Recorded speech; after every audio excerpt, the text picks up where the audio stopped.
Welcome, everybody. Thank you for joining us. We have a real treat today. We're talking to Mort Rosenblum. He was a former professor. He doesn't teach anymore, but he used to teach journalism at the University of Arizona, and that's for good reason. He used to work here at the School of Journalism at the University of Arizona. But this is why he's famous. He does the Mort Report, nonprofit journalism. There's him out in the field.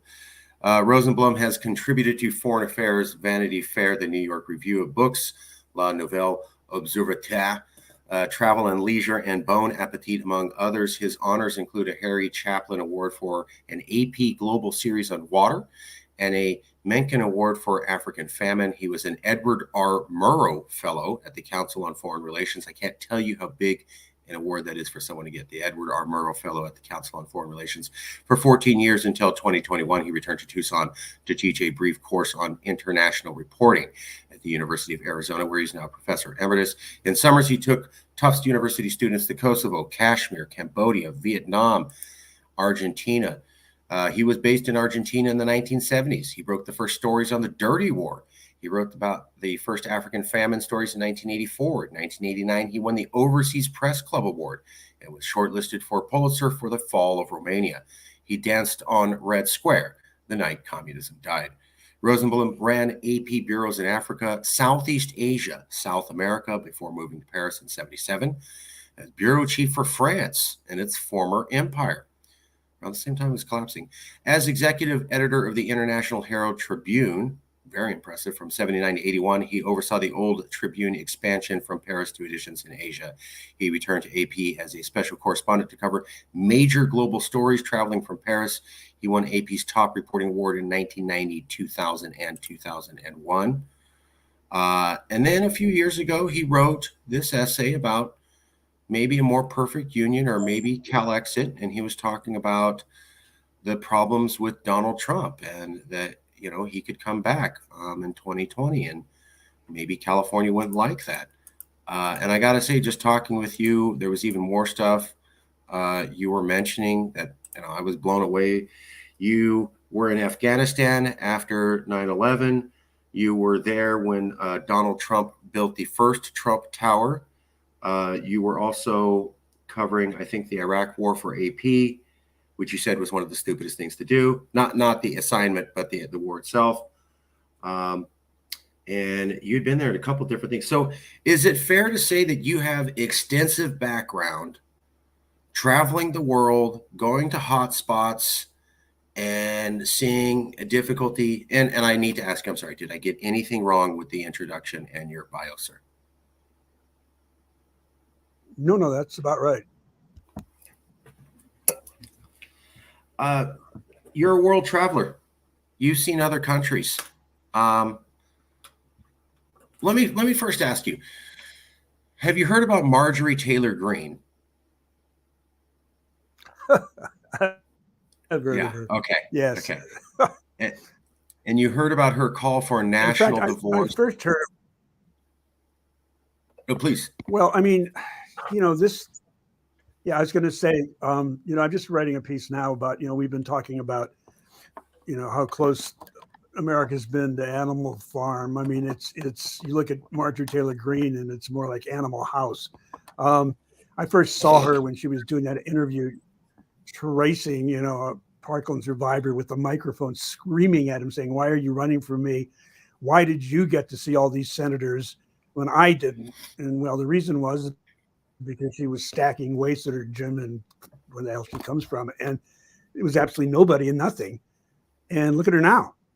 I mean, what kind of country, any country, could that happen? Maybe the same country that would elect Donald Trump. I mean, well, for example, or possibly reelect him. And possibly reelect him. As I always told people, so, a lot of liberals, and I consider myself a liberal. I just consider myself a liberal with eyes at work. He almost won in 2016. They were saying Hillary Clinton beat him hands down. No, Hillary Clinton beat him by the popular vote, by the vote of California alone, which meant outside of California, over half of the American people picked him. This is what I told Californians. If he lost because of our population, that means outside of Cali, over half, more Americans like this guy than not. And then you fast forward to 2020, I remember Biden won. And in the newspaper, they're going, Biden won, great. And in the German newspaper, they're going, Biden barely won. You guys said Trump was horrible, and you barely got over half of the American people. Well, I mean, this is one of the problems with America, a country I love dearly. You know, the voice of the people is not necessarily, but it's our electoral college system. I mean, Trump won by, I mean, it was we all know how that worked, and we all know about going back in earlier elections. Gore, I mean, had Gore won as opposed to Bush with the hanging chads in Florida, we would have had a serious address to climate change. We would not have gone into Iraq. We would have not done all these. I mean, there's just so much. But it in the end, it comes down to the electoral vote. And if a candidate can focus on the states with a lot of votes and not many brains, you could rack up a pretty decent score. But Hillary, I mean, that was just, I mean, it took me a long time to warm up to Hillary. But I've traveled with her as Secretary of State. I've the truth. Sorry. But no, what I was going to say about Hillary is this woman would have been a really good president, because here's the deal. And this is really my main subject. I don't know if anybody who's ever, if you haven't seen The Diplomat, this Netflix series that just finished the first season, see it, because this is the problem. And it came to me so clear when I was watching the first Republican debates, and I'm watching Ben Carson explain foreign policy. And I'm imagining myself in the operating room looking over his shoulder saying, oh, God, no, you're doing it wrong. There's all that red stuff right there. No, pick up that pointy thing and shove it there. No, what you should do is take that stringy shit and tie it here. I mean, he's probably a really good surgeon, but, running the world is not, a job for beginners, and you don't learn it on the job. And what makes Biden such a good president is he is trusted. He's known by the people who matter. I mean, foreign policy is not, what leaks this way or like. It's individual contacts. It's what happens when somebody walks into the room, who listens to who says what. I mean, I'm certainly no press agent for Biden, and I know some of his faults, but I mean, after Trump, just stabbed Zelensky in that business with the missiles. I mean, the thing trying to get dirt on Biden. And after Trump kind of fell all over Putin and dissed NATO and damn near collapsed NATO, which is what prompted Putin to figure nobody would really react if he walked into Kiev. Biden was the Germans. The Germans were given tanks and planes, and just in terms of so many things. I mean, Afghanistan. I mean, everybody is giving Biden crap about Afghanistan. I've been in places where things fall apart. I mean, I was there when Isabel was off the roof of the thing. I was in Somalia. I mean, I covered Vietnam. I mean, when something suddenly collapses, look at Sudan right now. I mean, it's, it happens in a second.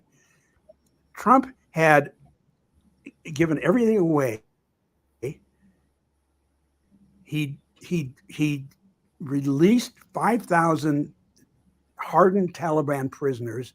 He cut a deal with them, which was total capitulation without involving the government in Kabul. His whole deal was he wanted to be able to say, I did it myself before he left. He left 2,500 troops in the country when Biden took over. Okay, so that's half as many as it would take to secure Bagram Air Base, which he says would have been used and stuff, not counting the 35 miles between Kabul and Bagram Air Base, which are really harrowing. It's insane. And so what's Biden going to do? He moves the departure date forward so he can make deals. He's working with the president, with Ashraf Ghani, and all of a sudden, because Trump had demoralized, the whole Afghan army and the Taliban, they swooped in toward Kabul. In spite of that, they were able to make a deal with the Taliban to hold them off a little bit. Yes, that first day out of Kabul airport on one single runway was a real mess. But you had a CNN reporter standing outside saying, "Oh, it's so terrible. They're never going to get this out. It's the biggest disaster." The first day, the first day is always like that. The second day, they began an airlift that got 125,000 people out. Sure. And let's remember, Biden has been against that. Biden has been against that war before it started. He's been trying, he never wanted the war in the first place. When he was vice president, he had a huge fight with the generals, and Obama went with them, and they said they saw some light at the end of the tunnel and stuff like that. So right, it was a disaster, but Yeah, and he also wanted to let Iraq be part of it. Well, but I wanted to ask you about. I'm talking about Afghanistan. It's if you're gonna fault somebody with something, stick with the facts. Well, let's do that. Let's do that. So, what I wanted to ask you was, who is Marjorie Taylor Greene to you, and what was she talking about when she said we need a national divorce on President's Day? We can't live with each other anymore. What was she talking about? What did she mean? Why did she say that? Is there anything to what she said?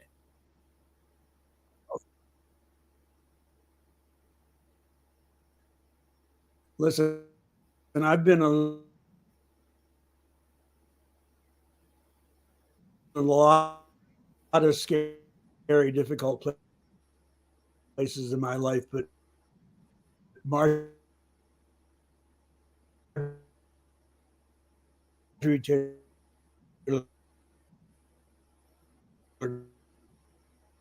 Give us a second. It'll come back.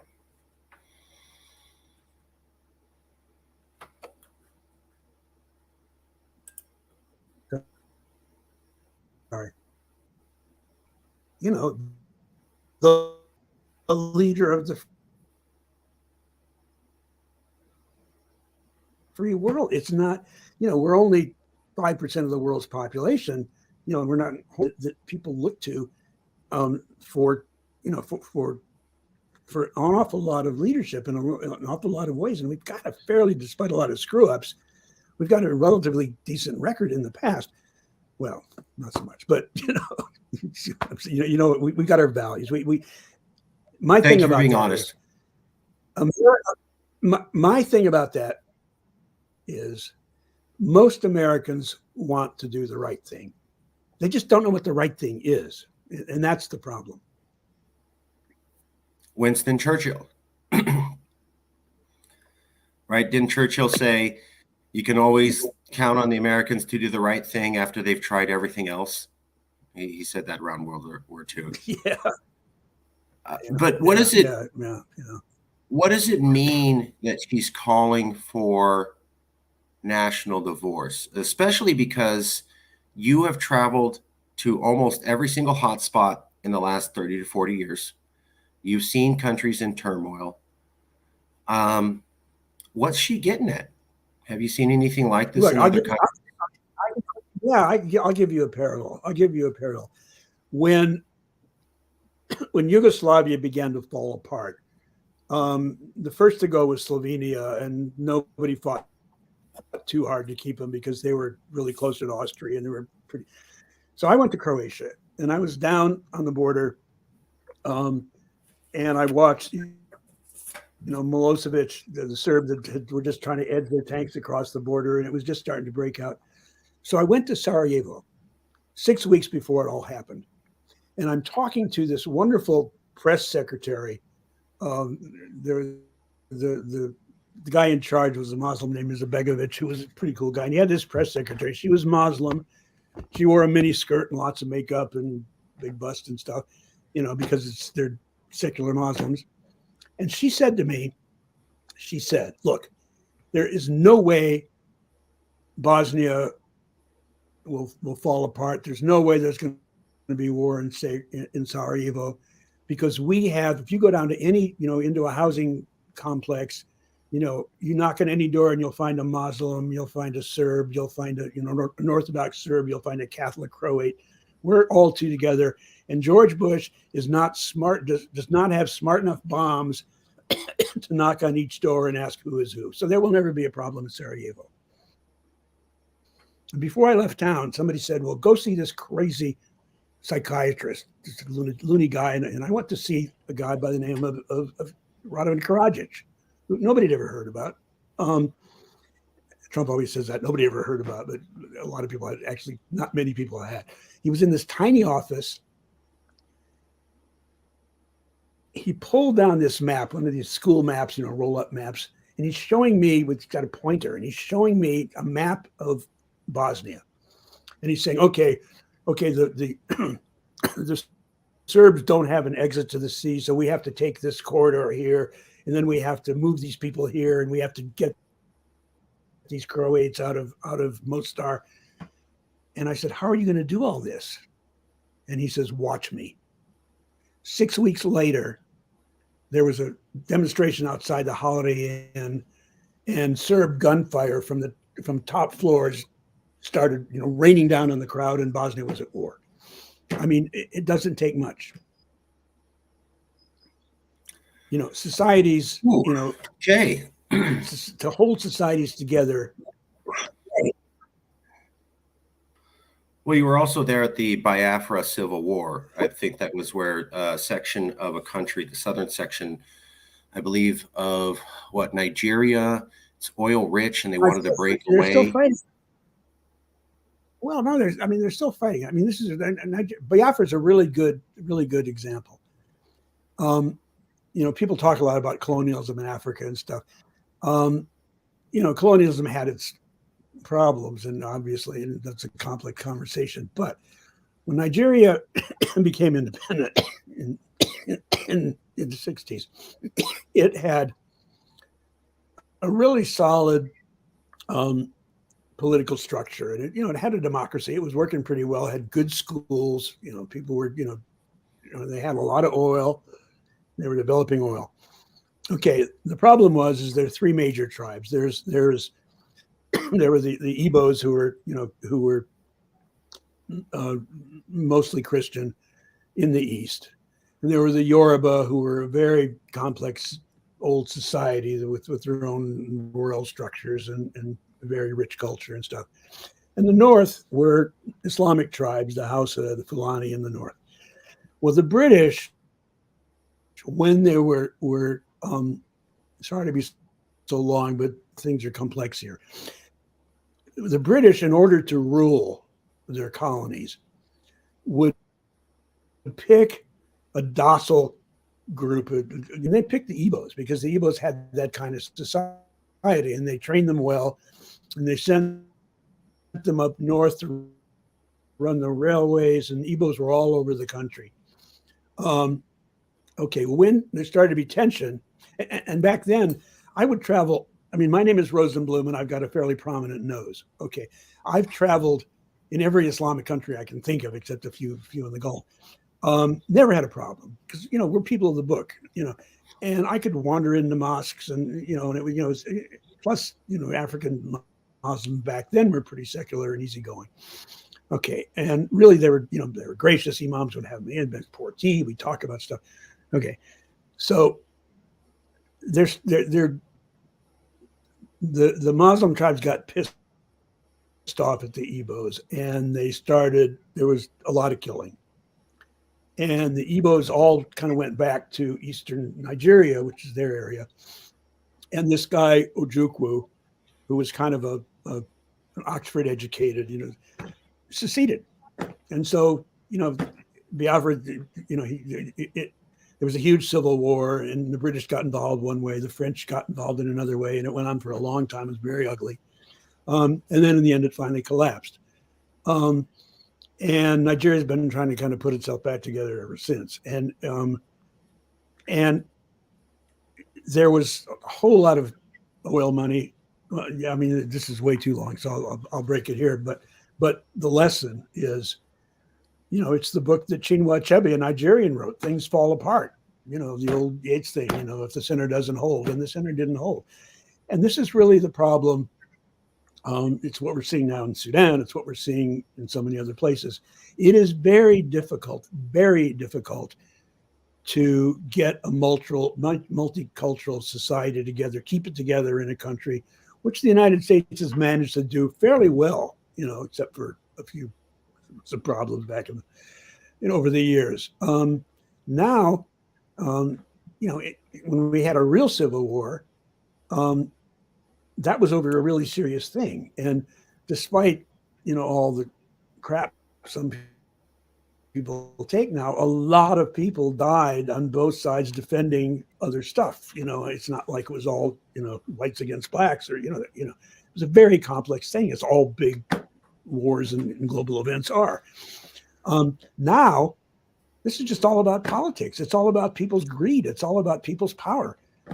Take a look at the House. I mean, take a look at the extortion that Kevin McCarthy is pulling now with the debt ceiling, saying, okay, well, if you don't accede to our, to cut back on if you don't agree to rob from the poor to pay the rich, we're just going to default and the whole thing collapses. That's not a way to run a country. I agree. I was shocked during the Obama administration when I think it was twice that the president and the Congress went almost to the blinking point on shutting down the defaulting on the debt. And one time it got so bad that the World Bank wrote a letter personally criticizing both of them and saying, "My God, America, you can't get your act together like the rest of the world can." And for that to continue to go on a decade later, not a good sign of stability. I completely agree. Look, I grew up in Arizona when Barry Goldwater was the devil. And I would kill for Barry Goldwater today because, look, we have a two-party system. I mean, people call me a liberal. I'm not in anything. I'm a reporter.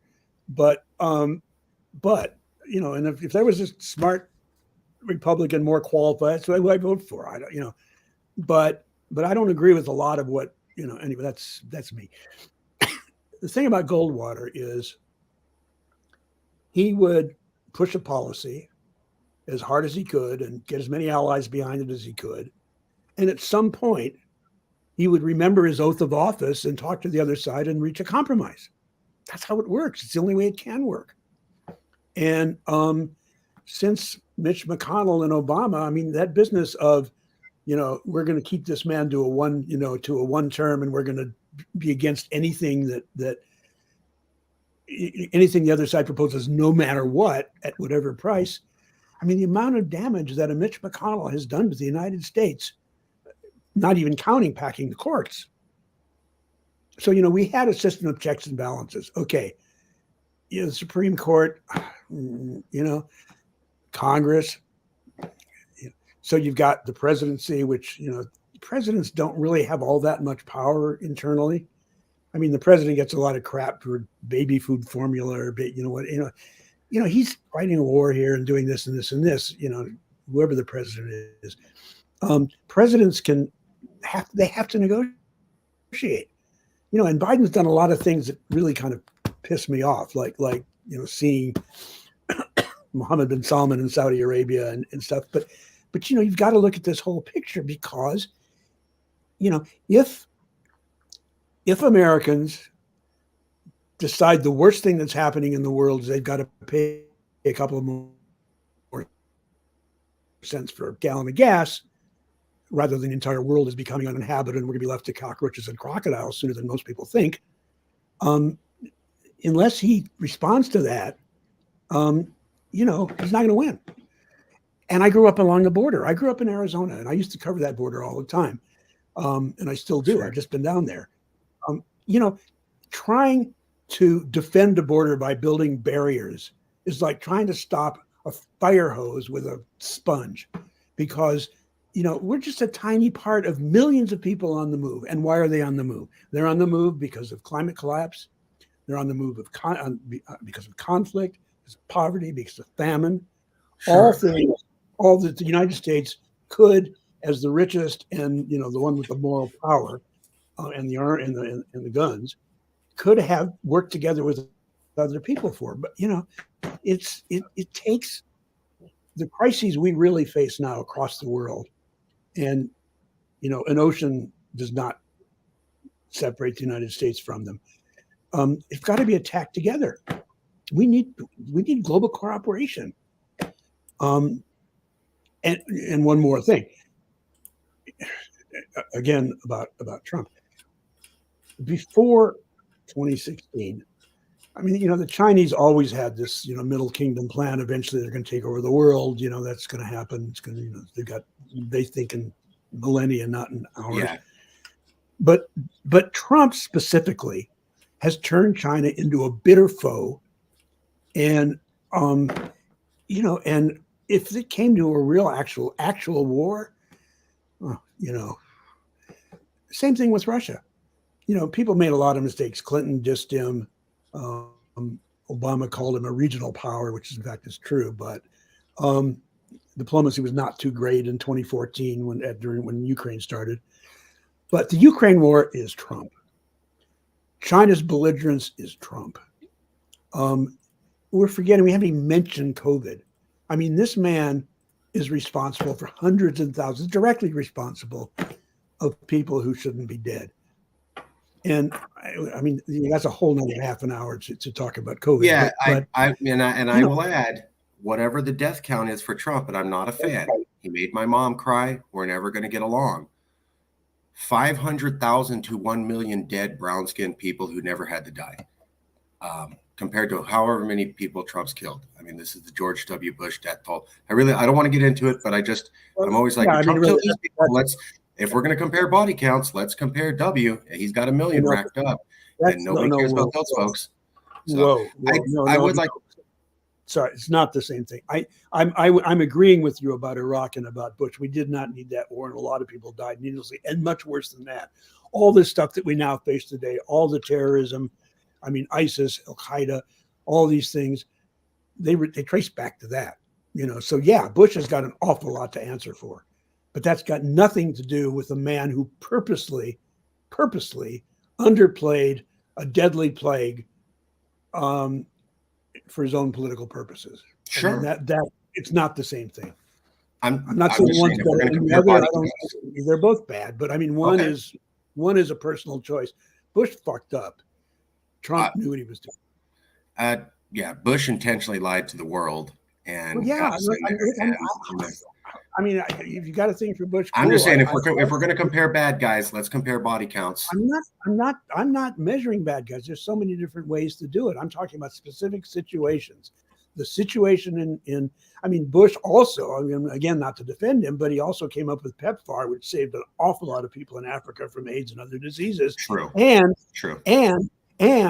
with Tony Fauci, by the way, who I've worked with, who I've known for a very long time, and some other people, in that whole CDC thing, that was the world gold standard.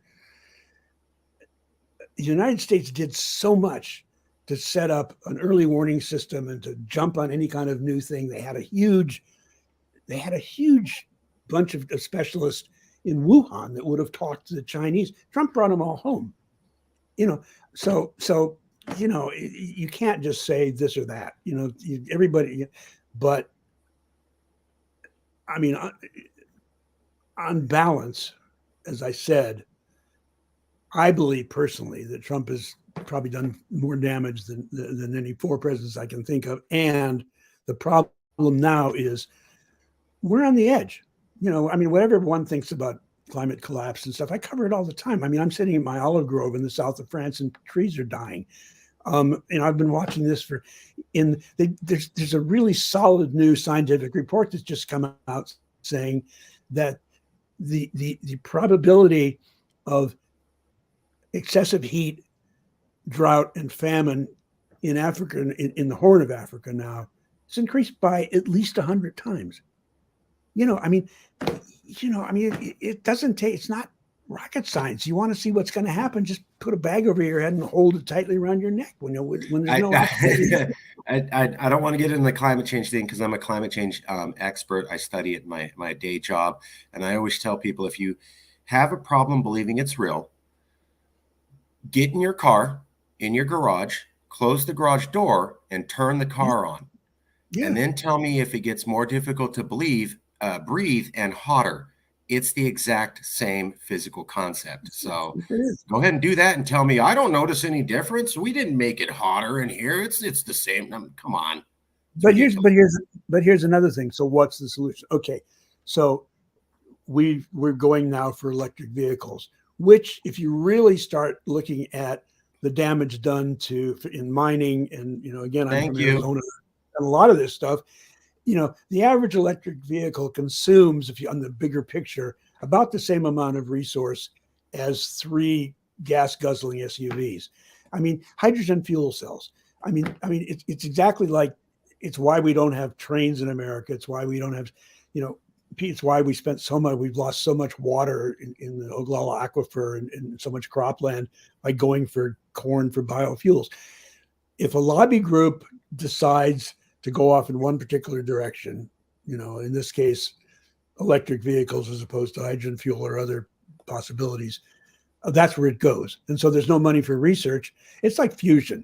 I mean, just up the road here in France, there's this huge thing where the Cadastre, where they're studying, ways to do it. We've made just a serious but small breakthrough in being able to.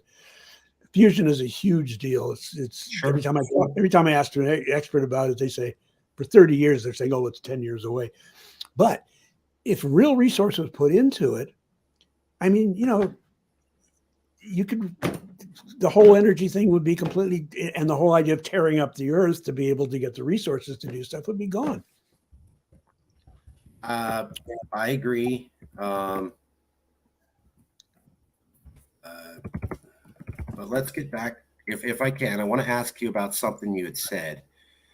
Well, because I love all these topics, and we can talk about climate change, we can talk about Star Trek, we can talk about what I'll go off. But how polarized, if Trump is the worst that we've seen, how polarized did he make America? And before you answer, Professor, I would like to show you this one chart. This chart comes from the Wall Street Journal in 2020. And it talks about how people identify. So in 1974, 45% of Republicans identified as hardcore conservative. In 2016, it was 76%. In 1974, only 28% of Democrats identified as hardcore liberal. In 2016, it was 59%. Almost both of those doubled, and they went from under half to now over half. And this trajectory is going back. Well, it looks like it plateaued from the 70s to the 90s, but it looked like we had a problem around the 90s, and there's a slight incline in polarization for both of them going back to the 90s. We've looked at a couple other studies. It looks like this goes back to the 90s. If polarization was on an incline from the 90s, how much more upticked, accelerated did Donald Trump make it in his 4 years? Well, he sold pretty good. He was pretty good at selling snake oil. I mean, that's a professor's question. I'll give you a reporter's. Okay, fair enough. I just came back from 4 months in the States, mostly Arizona, but I stopped off in Washington to sniff the air. And then I went down to Florida because I wanted to take a closer look at DeSantis in Florida. My last encounter was an Uber ride to the airport. And this really cool lady by the name of picks me up and she's very laconic. She's like, I'm asking her questions again. I'm trying to kind of see. She's Latina. I didn't know from where. She said she's been in Miami for 10 years, and finally I said, oh, wait, this is Miami. So I started talking to her in Spanish. And she immediately just sparked alive. It was like, it was just this fire hose. And she was going on. She says, okay, she's a poor mother who works her ass off and drives an Uber all the time, to make so and so and on and on. Just the perfect, from Arizona, that's the perfect stereotype of a Democrat voter that really hates what the Republicans are saying. This is Florida. So I say to her, well, what do you think of DeSantis? And she says, oh, I love him. I love him. I love him almost as much as I love Donald Trump. And I'm sort of sitting there and I'm saying, and because. And she says, well, look, I'm a mother and I'm a very devout Christian. I'm a Catholic. I'm from Colombia. And they believe in God and they believe in my values. And I don't want my daughter to go to school and become a homosexual. And I don't, and she's telling me, all this stuff that remember, Trump doesn't know which side of the Bible is up, this is bullshit. But she believes they're bullshit. And this is a smart woman, and people, and I get this all the time. I used to go drive around before the election. I spent a lot of time cruising Arizona because that's talk about out there states. And I came down before the election. But when Obama, just before the election, I was driving down this little road down from Las Vegas, a little crossroads called Wickiup. Big sign says Chicago dogs. And I said, well, that looks pretty good. So I stopped. Those are good, by the way. Yeah, they're wonderful. And I go inside and there are these two big guys with tats here, the big, and then an old guy, there. And I say, oh God, I see where I am. The big sign saying, we the people are pissed off. And I said, well, what are we pissed off about? And he says, Obama. And I said, what's the answer? Oh, rope. And I said, oh, great. You're going to lynch my president. And this is what these guys are. I was talking to another guy who owns a cafe and a restaurant pretty racist. On the California border. And we're talking, having a nice conversation. And I ask him, I say, well, explain to me what the Donald Trump attraction is for so many people here. And he stood up out of his chair and he put his hand on this revolver, on monster dog leg revolver on his hip. He says, I'm starting not to like this conversation. And I said, well, then it's over. And I walked away. But they listen to this radio and I'm listening to them, all day long, banging away in their ears. Fox News is like, is like Radio Moscow compared to the real stuff. And people hear this. They hear it over and over and over again, and it's the big lie. Look what Goebbels did with the big lie back when they just had a few newspapers and some crackling radio signals. Mm-hmm. Now you got the net. And Hitler used to go to rallies. He didn't have big jumbos back then, but he would fly in and land. It's like, so, it's the big lie, which the Republicans have managed to appropriate. So I think if I can, I totally hear what you're saying, and I liked your story about Obama. That's a pretty damn racist thing for that guy to say. And this is before Trump. This is when Obama, and I heard similar things. And I remember people going, oh, America's together. We're post-racial. We turned a corner. And then I remember the Miss America pageants, and there were two in a row. And one was a Lebanese girl. She was an American. Her parents were from Lebanon. And the other one was an Indian girl. Same thing. Her parents were from India. Both times, the reaction from ordinary Americans was, what the hell is that brown-skinned person doing representing my country? Doesn't she need to get her job back on? Shouldn't she go back to Pakistan or wherever she's? And it was so bad. The national media had to go, wow, huge backlash to Miss America. And this is while Obama's president going, hey, we're all one people. And I'm going, wow, are we? Because the middle of America hates these brown-skinned ethnic women representing the U.S. It was so bad. NBC News, ABC News had to go, damn, Wow. That's Yeah, before Trump. That's this before anybody's even talking about Trump. this Good whole signs, people bad signs?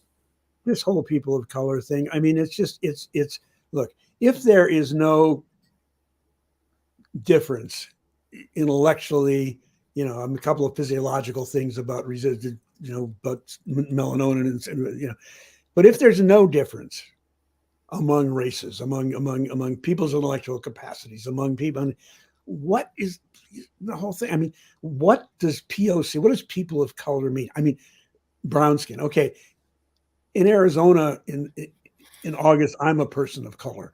I mean, it's there's so much mix. I mean, everybody has so much background. We all go back to the same gorge in Tanzania. I mean, it's like nuts. And I mean, even Africa. I mean, African Americans. I spent so much time in Africa, and it's not. I mean, Solomon Islanders are black. Tamils are black. They're not African Americans, and and it's not like um, there's a whole lot of things we need to. I mean, there was a lot of social caste things, and yes, I mean, there was an awful lot. I mean, I'm not denying that there's a serious racial, more than racist problem in the states, and there's a lot of, but you can't fix past wrongs. I mean, Sure. we talk about slavery. I mean, I've been to all the slave ports down the coast of West Africa and to Zanzibar. It wasn't like white guys went ashore and and captured people themselves. They never left their ships. They didn't dare. Slaves were delivered wholesale in chains by rival chiefs. Oh, right. But what I'm getting at is, if we yeah, had I these got way off racist into episodes, yeah. how much more racist, how much more polarized did Trump make it if we were having racist episodes under Obama, and if this chart shows us getting polarized in the 1990s? Well, I How much picture more him, did he do?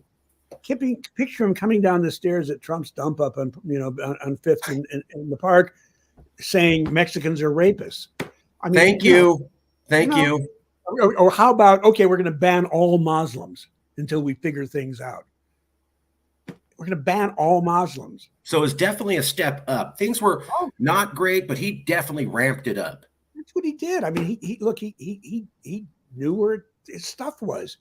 He hit the evangelicals because he knew he could con them. He and his whole thing. I mean, this fear of the other. I mean, I'm going back to my thing about the border. You can't, it's just, it's a reflection of a global pattern. And I mean, of course, there's a lot of people at the border now because Trump made it impossible for people to come in for so long. He was pushing on the string for so long, and all of a sudden, and people sort of said, "Oh, well, now there's a decent man, and all of a sudden we'll take our chances," and they all flood the border.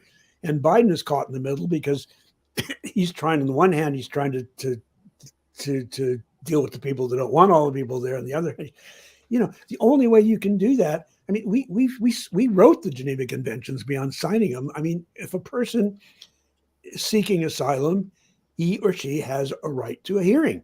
That's just how it works. But a person who just wants to come to the United States because life might be better, no, that doesn't work. And we had a Bracero program before where you could come across legal work and go back. I mean, there's lots of ways to do it. There's a million ways to do it.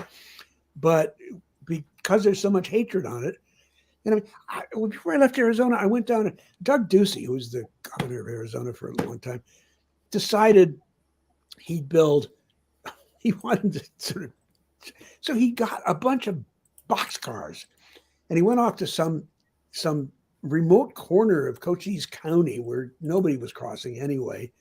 He stacked these not boxcars, containers, shipping containers. So he stacked these shipping containers one on top of the other, spent millions doing it. And he built this like 3 mile long, it was hysterical. I mean, it was hysterical. I mean, you could walk in between, but the easiest thing to do would be to cut a hole on the Mexican side, and then you could bring in your whole fentanyl operation, all your your coyotes and stuff, and then make a hidden thing on the other side. So you could just pass things through. It was like your office if you wanted. But most of the stuff comes in through border points anyway, so it doesn't matter. It was like insane. But people love that. They thought it was real. Look at Steve Bannon. I mean, Steve Bannon's phony wall deal that he collected millions of dollars to supposedly build a section of the wall. I mean, you can't let everybody in who wants to come into your country. Nobody's saying that, you know, and you can't just walk across the border. I mean, it's, you know, whether it's a fence or whether it's electronic, you know, sensors or whatever the hell it is, the only people that come across in those areas they're trying to stop are desperate people that can't afford to come in the way the criminals come in with the phony papers or a jet ski to San Diego or, you know, flying or tunneling under. There's hundreds of tunnels under that wall. The people that really come in are the ones that have absolutely no money, that get screwed by coyotes. If they're robbed, they're raped, they've got to walk through, you know, 150 miles of hostile desert and 110-degree heat. I mean, they're not going to bring a lot of bad stuff with them, and they're not going to try to get themselves thrown out by breaking the law. You know, it's just common sense. Thank you. Thank you. I will point out though that they still have kids in cages, just like under the Trump thing. Well, that's what I said. But that's what I said. There's no options because you can't. I mean, kids in cages. I would go down. I would take a look at the cage. I would look at the situation. I would before I wrote or said anything because I just spent. I had just one last thing. I had a 3-hour interview with this fabulous man who was born on the Nogales side. His father on the Mexico side. His father brought him across at 1 year old. He just retired after 7 terms as sheriff of Santa Cruz County. Who says, look, you know, he knows this. He says there is no way that you can understand the border without coming down here and looking. There's no way.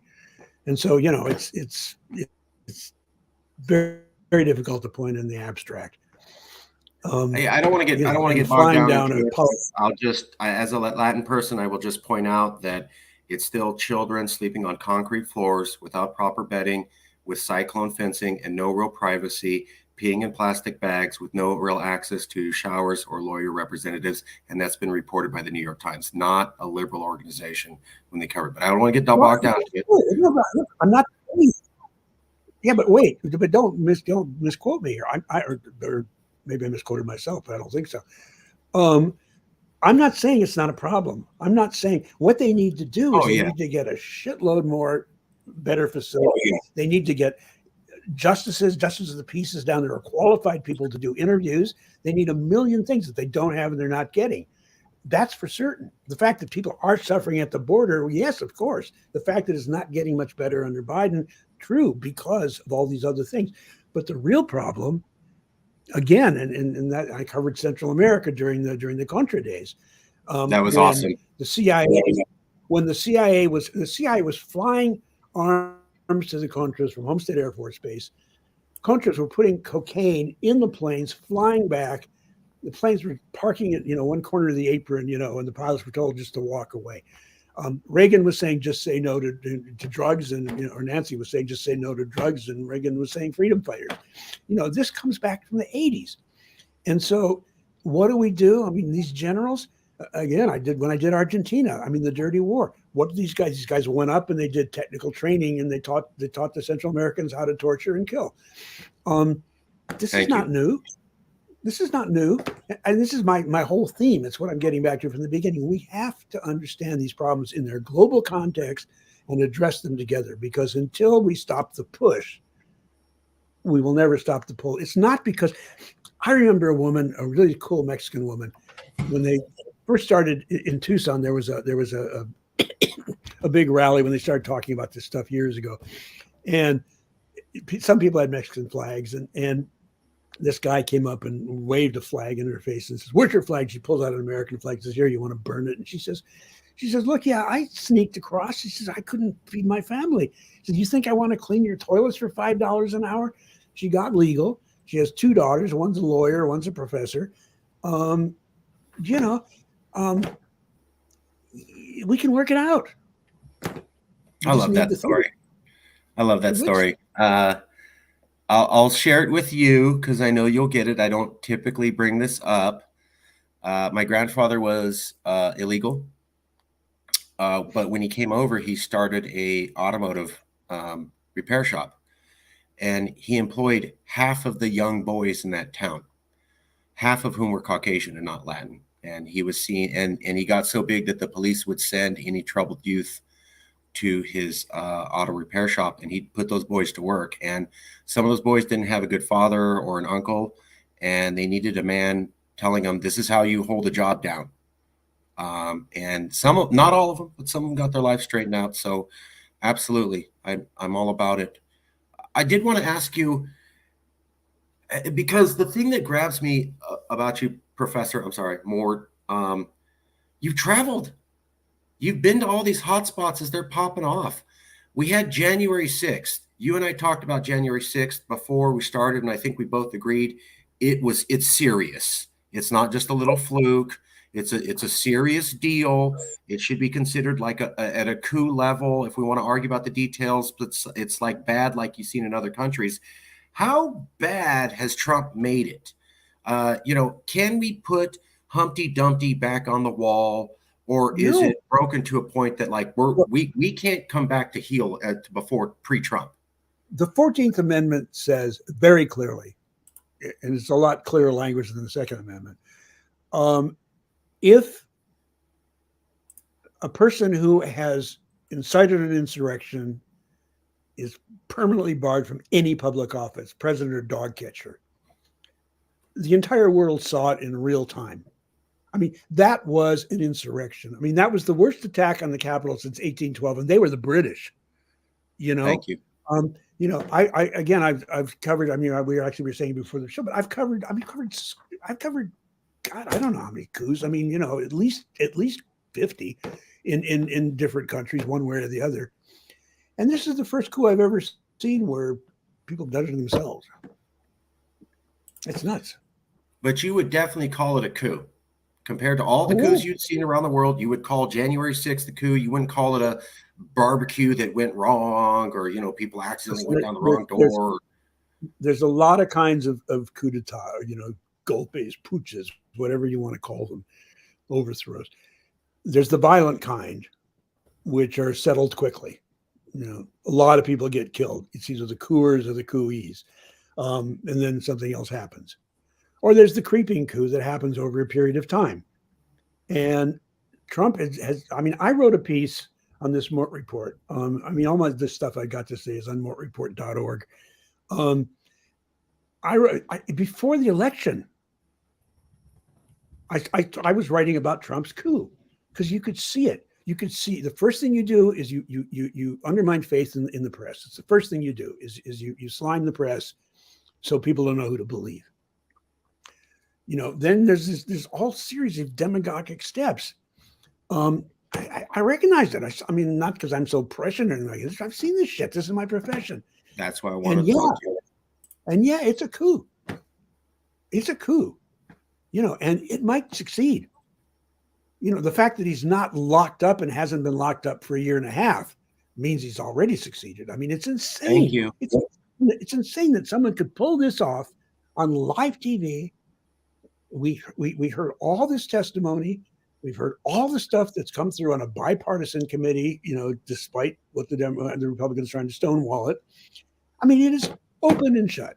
It's as open and shut as the two impeachments. It was the earlier impeachment. The Ukraine thing. I mean, please. I mean, don't we see by now how important it was that Zelensky had those missiles, and that Russia got a clear message that America was helping them? I mean, don't we see how important that perfect phone call was, and what a treacherous, treasonous thing that was? But the guy wasn't impeached because it got laughed out of the Senate. I mean, we flatter ourselves. We flatter ourselves by talking about how what a wonderful, clean democracy we are. We got to think about this. Well, let me ask you, how does this insidious and in stages type coup we're seeing under Trump here remind you of anything you'd seen in the past in other countries? Is there other insidious, slow burning coups that you could?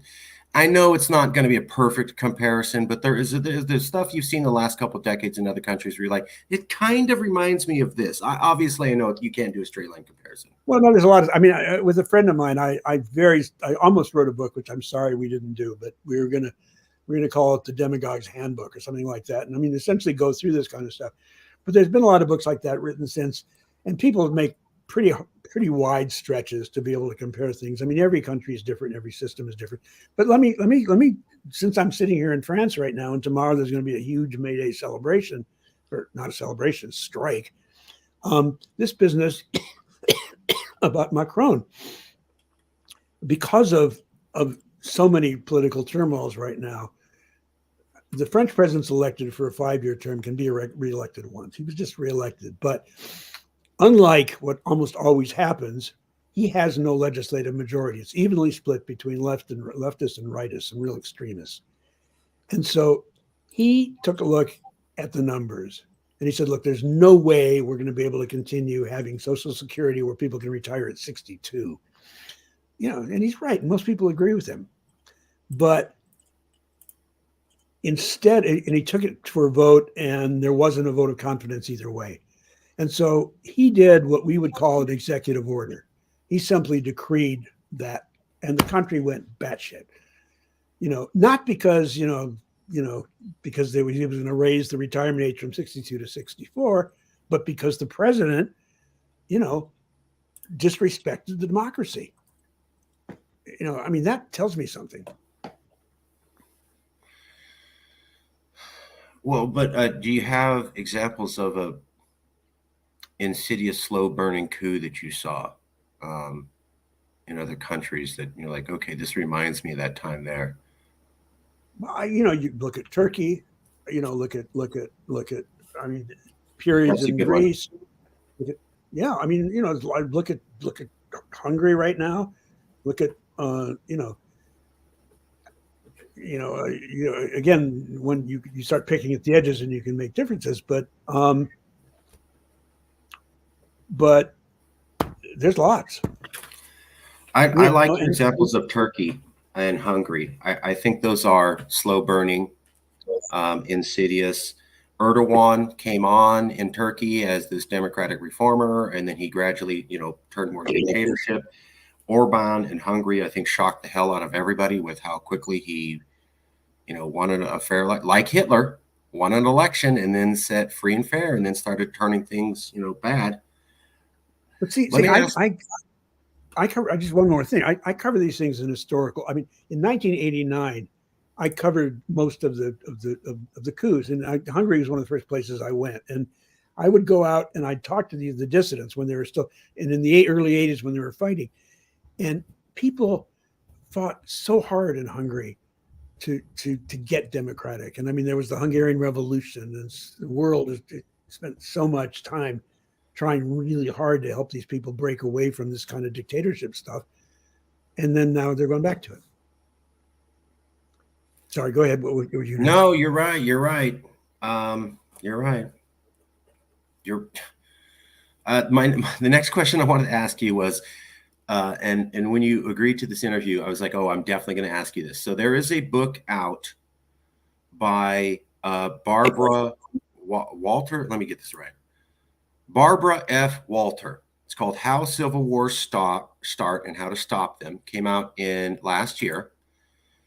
Walter has a political scientist fondness for data sets and numerical scales. She says that the United States is firmly within the danger zone of a 5-point scale measuring factionalism and a 21-point scale measuring the country's polity index, where full autocracy gets a -10 and a full democracy gets a +10. We've slid from +10 to +5 in a few years, occupying what Walter and her colleagues call the not quite democratic and not quite autocratic zone of anocracy. The numbers serve a function, corralling troubled observations into a cold system of measurement that presents itself as beyond dispute, seemingly nonpartisan and scientific. The numbers also allow her to offer an empirical grounding for her work. Today, the Republican Party is behaving like a predatory faction.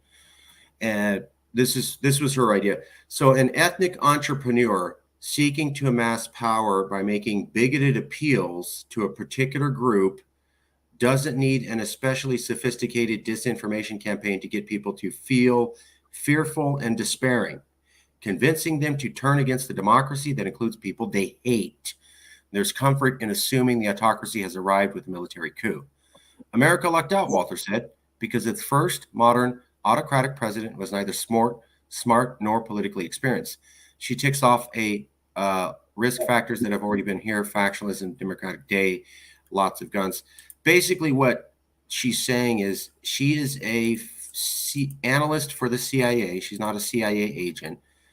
She and her people are analysts. And what they did over the last 2 years was they came up with a metric so they could tell the CIA, this country's about to collapse. Get ready. Tell your agents. And supposedly her metrics are pretty good, and they've developed. So this metric system she developed for the CIA for the last 2 decades, she's now saying America's ticking off the terms towards collapse. And this has been a pretty good metric for us predicting collapse for the last 2 decades. And I helped design it. And I'm scared because I'm an American and we are meeting our own metrics and falling down. Is she wildly off? Could never happen here. No, of course it could happen there. I mean, the thing is, we talk about civil wars. I mean, we had a real civil war, and I mean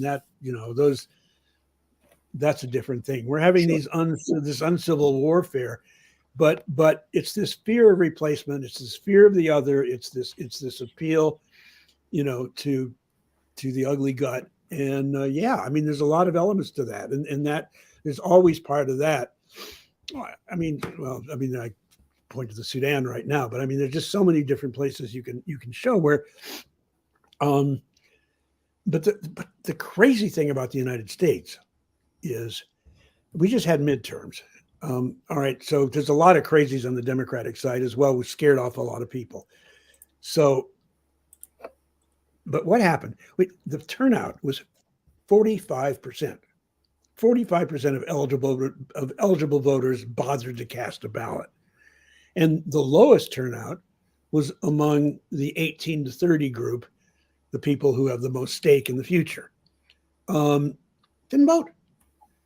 So, I mean, if any of you just decides, okay, just stop this shit, just get out and cast a fucking ballot for somebody who's sane, and we're lucky because we've actually got a pretty good president right now,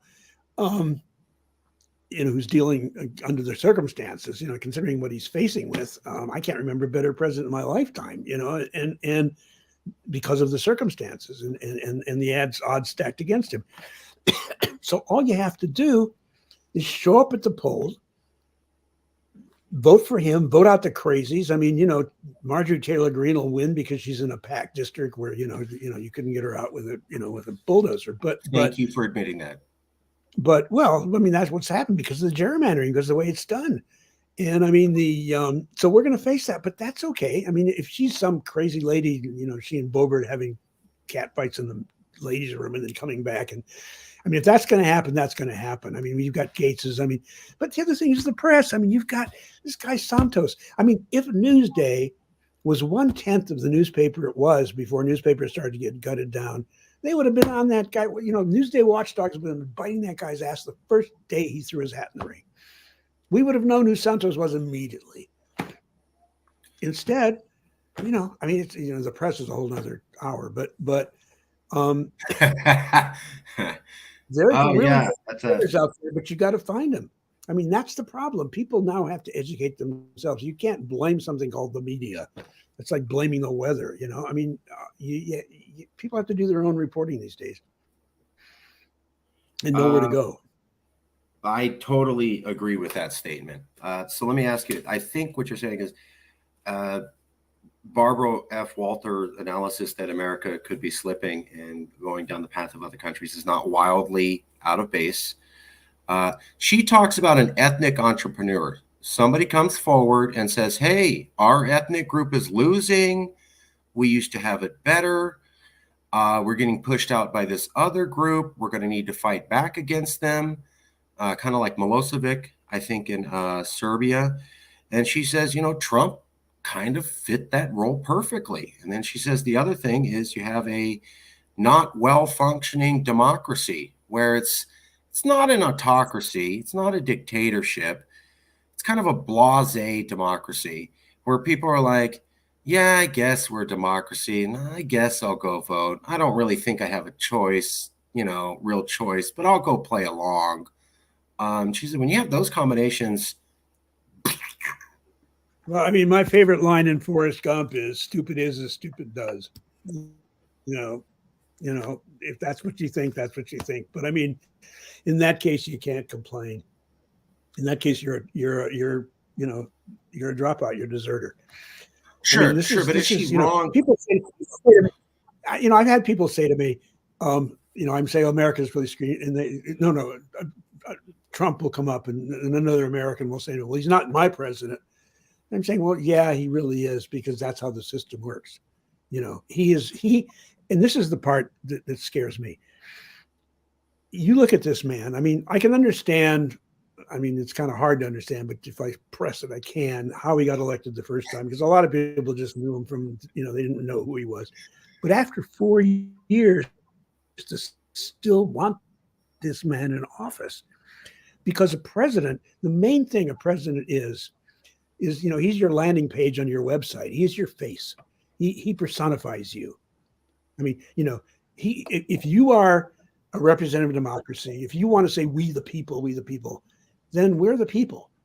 And he's the guy we elected to reflect us. He's our face. And if that face is the face of the American people, we're really in serious shit.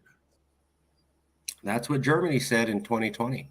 And if you looked at American news, it was all about how Joe Biden beat him. More people came forward to vote, massive voter turnout, which was all true. And that's great. In the German news, they go, Biden won by like 52%. You guys said you hated Trump. We were expecting 65%, 70%. You didn't got nowhere close. Oh my God. Can we ever trust you again? But wait, there's not German news. I mean, Germany is probably the most sophisticated news operation in the world. Okay. I mean, you've got Spiegel, which is really good. Keep digging. You've got, I mean, there's all sorts of across the spectrum. And so some people, I mean, people are saying all sorts of different things, but we got to stop thinking in terms of collectives when we talk about the press. There was probably some stuff like that, but people understood how our system worked. I mean, he won a huge population. Some very large, multiple large German publications. So a couple of the big ones, not all of them, said this.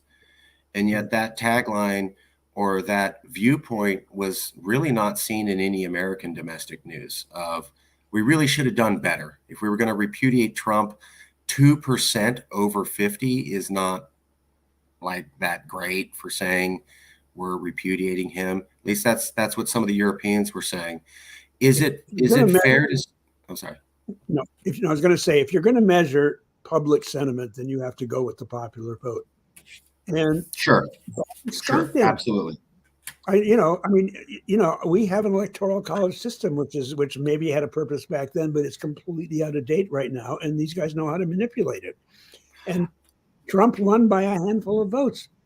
Trump won by, if you figure it out, by about as many votes as fit into Yankee Stadium. It's like it's.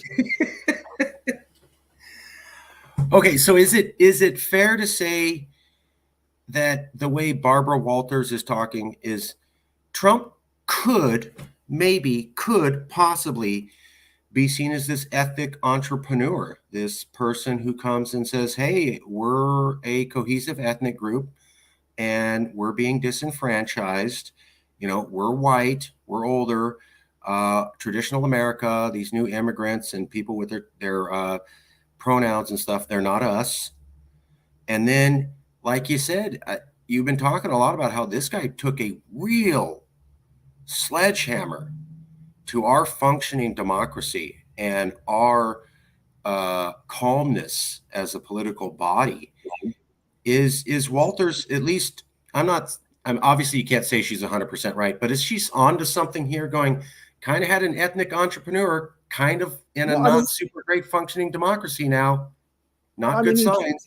In general, that's how his colors. That's how coming down the stairs and saying Mexicans are rapists. I mean, he came out and said, and he told the evangelicals. There was another really good New Yorker piece I saw. I can't remember what the detail of it, but essentially it was what he told the evangelicals at the very beginning. I'm your God. I mean, how can, if, I'm no Christian, but, but I've read various versions of the Bible, and I've kind of, and I mean, what would Jesus say to this guy? The guy who, Oh throw yeah, the soldiers out of the temple and be kind to strangers and all this stuff. yeah. I mean, Trump's broken 7 of the 10 commandments that I know about.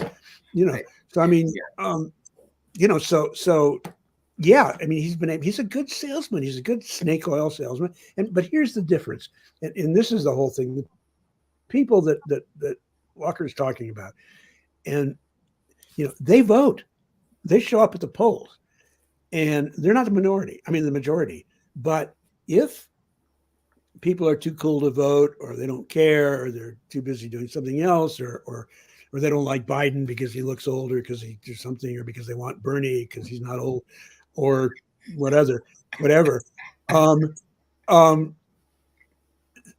they don't vote, or they vote for some third guy who can't possibly win, then the bad guy wins. I mean, it comes down to a choice of 2 people. And it's certainly not, I hate this overdone cliche, perfect is the enemy of good, but I mean, you're not going to get the best thing. You're going to get the better of 2. Right. And I mean, Biden, Trump, come on. So, so it all takes is voting. All you have to do is show up. You just have to show up. You just have to cast a ballot. That's all you have to do.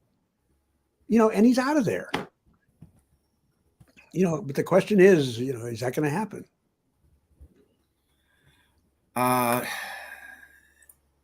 The thing for me was, I remember when Trump got elected, and I really, really, Professor, appreciate you bringing up the fact that he said Mexicans are rapists. Thank you for saying that.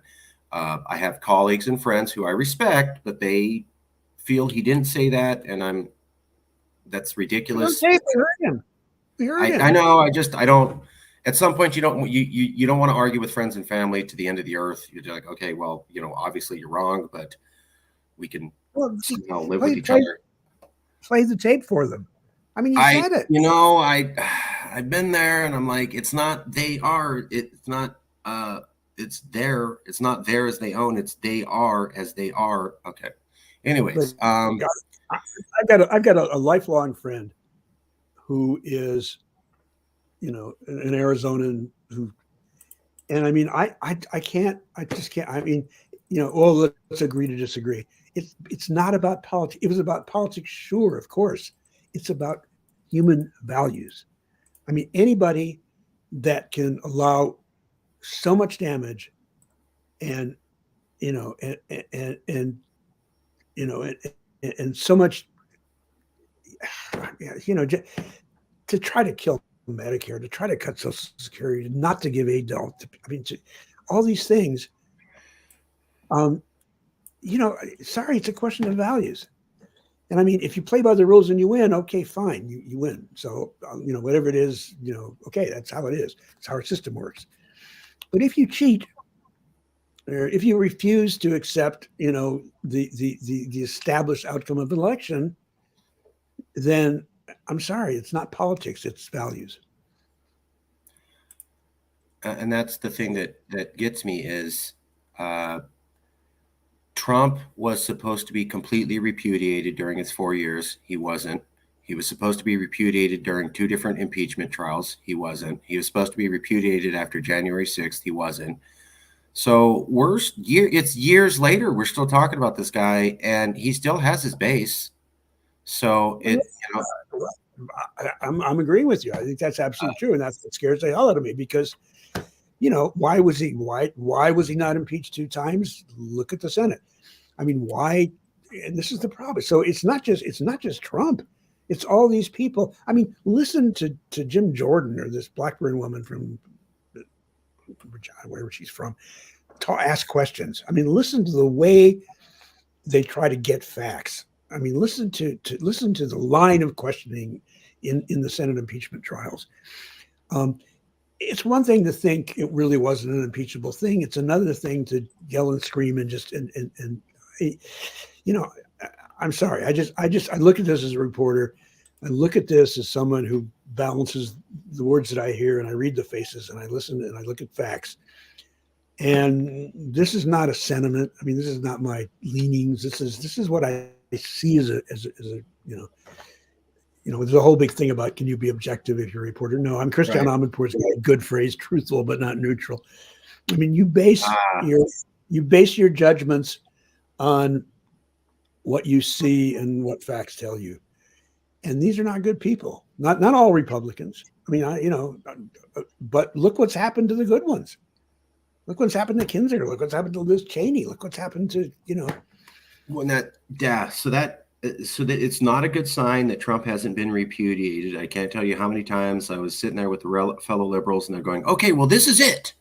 They're really going to get him now, and then everybody in America is going to wake up." And I'm like, "No, they're not." And I was right, and they were not. And we do it, and then the next time they go, "Okay, well, Mark, I know you said that, but this is it." And I go, "No, it's not."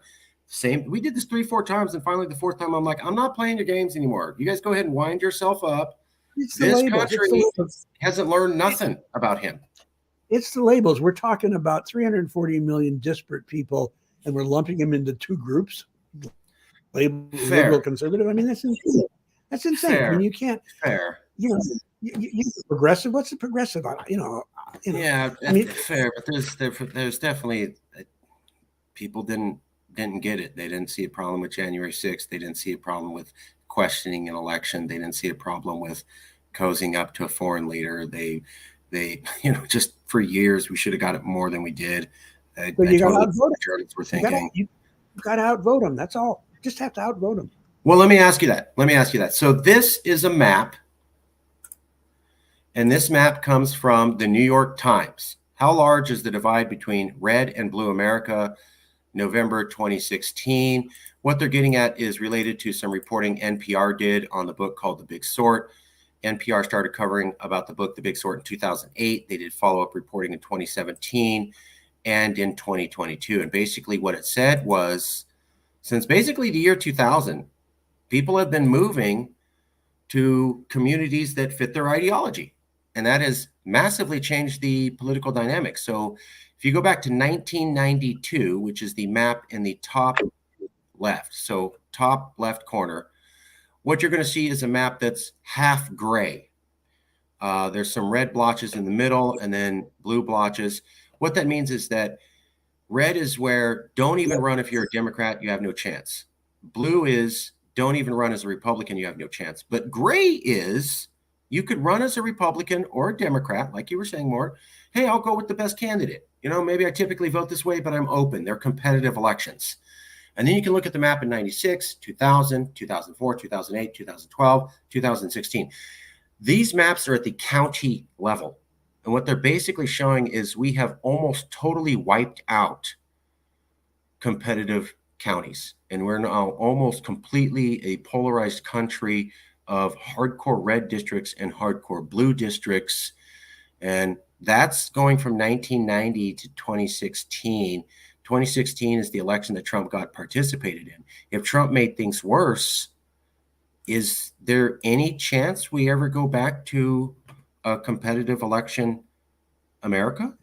Well, I mean, it just depends. I mean, Lauren Boebert lost by as many people as can fit into a phone booth. She just shoot him on the way. And in Arizona, a lot of races were very, very close, very, very close. I mean, a good governor won, a terrible superintendent of public schools won, but a good senator won. Super mega close elections, though, right? This is my mantra. This is my shout it from the roofs theme song. If more people, those analyze the people who vote. That stuff analyzes, and big data is not my thing. I look at it and I put it into my thinking, but I talk to mood. I talk to lots of people and I weigh lots of things and I try to figure out why they're saying things and how they're saying things. And my thing is this: the people that matter are the people that don't show up. It's all about turnout. I mean, in Europe, it's not surprising to have turnouts of over 80%. In America, it's surprising to have turnouts over 50. Sure, I mean, it's just you got to take part of it. Democracy is not a spectator sport. It's um, it's. I mean, you look at these debates and you look at the hearings and stuff, and X many times people watch some stupid TV show or Dancing with the Stars or something like that, then take the time to look at what's going on and who's running their lives.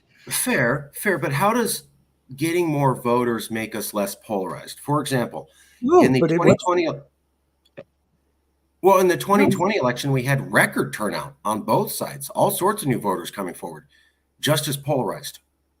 So well, there's yeah, it depends upon what. Look, the cohorts that these analyses talk about, and and the Trump thing, older white people, these people are much more prone to vote true. than than the people who I mean, the Democrats by definition are it's not really a attendance. It's a bunch of people. The Republicans are and this has been a purposeful campaign, very, very carefully and effectively, and unfortunately run since the Reagan 80s. The Koch brothers, the Merchants, the people that they started at the school boards. They went after. I mean, schools have been steadily dumbed down since the 80s. I mean, I can't tell you how stupid some university seniors are. I mean, some of the kids in my class, I mean, that's one of the reasons I stopped teaching. I mean, there's some smart ones, but I mean, people. I mean, I had one student who her assignment in an 8-week course was to study Iraq and to talk to families that had refugees that had come from Iraq, and learn all about it and get quotes and talk to families and talk to people back home and read about it. At the end, she was desperate for an A. At the end, we're reading her paper, and there's a quote from somebody, and I said, "Well, where's he from?" And she says, "The capital." And something made me ask, "Well, which is?" And she says, "Bangkok." I mean, so I mean, what do you do with something like that, And no, I'm not saying everybody's like that. No, but it's saying enough people are like that that's why we get these turnouts. Well, I remember Zbigniew Brzezinski. I knew Zig, yeah. Yeah. Okay. So he advised 3 different presidents, I think, during the entire Cold War. Helped basically win the Cold War. When he retired, he was in Europe, and they interviewed him when he was retired, and he said the American people are so ignorant about the rest of the world, and they don't care, and they don't want to know, that we could basically do whatever we wanted because they had no idea of what we were doing anyways. Said that to a European newspaper after he retired. Well, and that was back a long And that time was ago. back then. That was a couple decades ago. He was saying that. It can only be, and it can only be worse now. He was talking about people in the 90s and 2000s. You're talking about students now. It's worse now. You could expand that exponentially. I mean, today, I mean, it's true. Yeah, we have so much power and so little understanding. Well, I mean, the old jaywalking, when Leno would ask people questions. I mean, there was a pretty smart one just recently I saw somewhere, and somebody's asking, like, what was Elizabeth the queen of? And somebody said Brazil, somebody said Egypt. I mean, it's like, I remember one time after they invaded Iraq, a team from New Zealand came up. I'm sorry, a team from Australia came up. And they stopped people on the street, and they showed people a blank map of the world, nothing labeled. And they said, "Okay, we've invaded Iraq. What should we invade next?" And somebody would say France, because they'd voted against the invasion. And the guy said, "Okay, good idea. Well, show me France." And the guy said he couldn't find it. And so the guy points to Australia, and he says, "Here it is."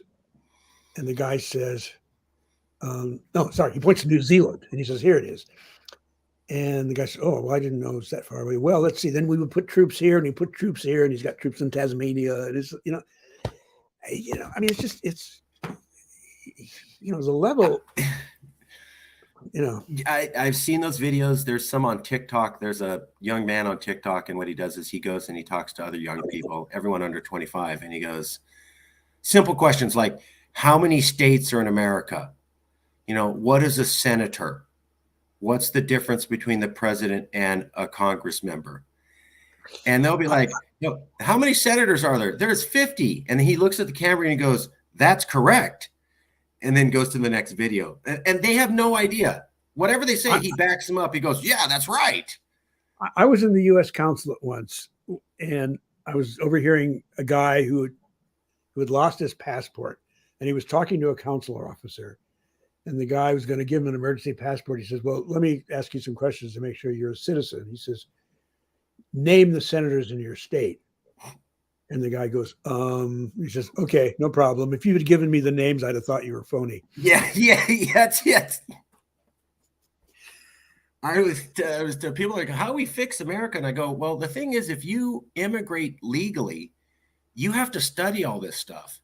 And immigrants who've recently legally immigrated are much more versed on what America is and how than I find average Americans are. And I'm like, we need to make Americans to pass that test.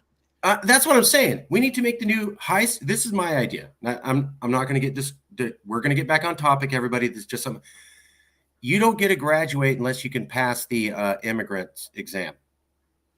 All American kids have to pass the basic immigrants exam, have basic knowledge about how America. I think we'd be way better off. We're like, you don't graduate till you finish this exam, and we know you can at least walk around knowing what the hell the Senate is and how a bill's passed, and that it's your job to vote. How about a constitutional amendment that says you can't invade a country that more than 50% of people can't find on a map? We love the military industrial complex at this show, and we want our YouTube sponsors to know that. In no way, yeah, you're right. I'm joking. Yes, no, I'm not dissing no more wars. There'd be no more wars. I'm not dissing the military. I mean, I've covered enough to know, good ones and bad ones. But I mean, these are the poor schleps who get, But again, here's Trump's. We're listening to Trump on tape calling them suckers and losers. I mean, look at John McCain. I mean, it's like, who is this man? I will criticize the civilian leadership that's put America into a bunch of faulty wars. These soldiers never get to choose what war they go to. You sign up and you go to where your country tells you to go. As I always tell people, when I had the Iraq war and people were upset with the soldiers, and I go, none of those soldiers went into the office and goes, can you start a war in Iraq? That's where I'd like to go. You go and they send you wherever they feel like sending you. That's it. That's you don't get to choose. Besides which, nothing you can do will change human nature. And so if you get a large group of military of any country, you'll get a lot of really good people doing the best, and you'll get some stone cold killers. I mean, you'll get some real horrible people, they'll do a My Lai or something like that. It doesn't reflect, or Abu Ghraib. It doesn't reflect on the service, reflects on individuals. But of course, the problem is no one ever, the REMPs, the rear echelon, never pay. It's always some poor slump down below. That's what I'm talking about. Yeah. You're right. That's my dad he didn't get sent, but he was in the Army during Vietnam, lost a lot of friends, got into a lot of arguments with his commanding officers. And that was what he said about the My Lai massacre, was he goes, horrible, wrong. You really think that one captain just decided to do it all on his own and nobody above him told him or suggested, or he just all on his own? He's like, come on, that's not the way it works. So they picked some guy at the low level and said, you're the sacrificial lamb, and everybody else who was part of this problem gets a complete write-off. And I was like, oh, I guess that's, I remember him telling me that as a boy. He goes, yeah, that's justice. And you got to watch out for that if you're in the military, because you're the wrong side of something. They'll pick you as the scapegoat. We got all the contractors at Abu Ghraib. Don't look at these people in black shirts who are also in the photo and are unidentified. It's just these low-level grunts. Look, it's force protection, which explains a lot of what the police problem is in America. These guys come back. You're in the military. I mean, I've seen this time and again. These guys, it's my guys, I protect. anything that looks like a possible threat, waste the fuckers. I mean, it just doesn't matter. I mean, that when WikiLeaks first came out, and showed that gun camera footage that finally explained what happened to those Reuters guys in Baghdad. I was all for it. I said, look, if the Pentagon's not going to do it and somebody else wants to do it, fine. Then WikiLeaks went crazy. But the thing is you you can't, if it's one thing in a war, it's another thing on the streets. And I mean, what these cops are getting away with, but that's the mentality. It's force protection. It's protect the lowest common denominator, and so people get away with it. It just keeps happening over and over and over again. I'd like to ask you something, and let me find the chart. Yeah, here we go. So you're a journalist. You have a lot of experience with the media, decades. You've been an editor. You've written at many places. I want to ask you a question, though. So Marjorie Taylor Greene makes her call for national divorce. And I watched a bunch of political review shows.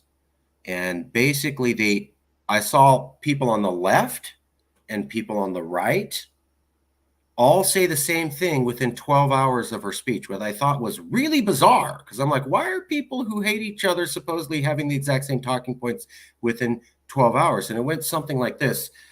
Oh, Marjorie, there's no political division in America. We basically all get along. You're making it up to cause division, and nobody backs you, and you're speaking in an echo chamber. And that's completely false. And the way that I knew that is why I found earlier reporting by all those same news stations where they talked about political division in America. How did so many news stations on both the left and the right all forget their earlier reporting documenting political division? And on that day, all said, there's no political division. I don't know what this crazy lady's talking about. And they all forgot when they said there was political division. How does that happen at such a seamless rate across platforms within a 12-hour window?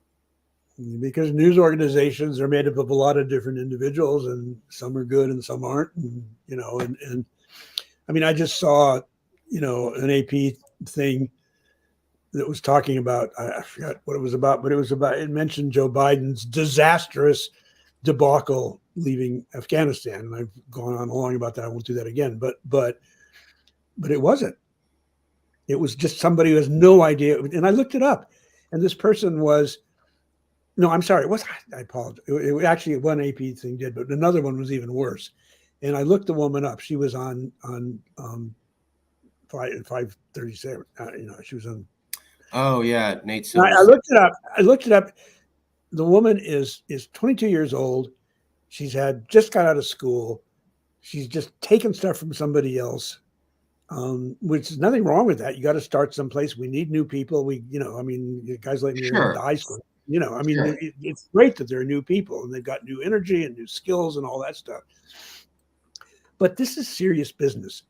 And so, people, I've had conversations with young people who are just beating the hell out of Biden when he first announced he was going to run after Charlottesville. And they're telling me about things that happened before they were born, and I'm saying, well, A, people change. B, if you read sources, particularly sources you decide to choose for yourself, it's not the same as having lived through it, Fair. And so you need a mix. You can't, sure.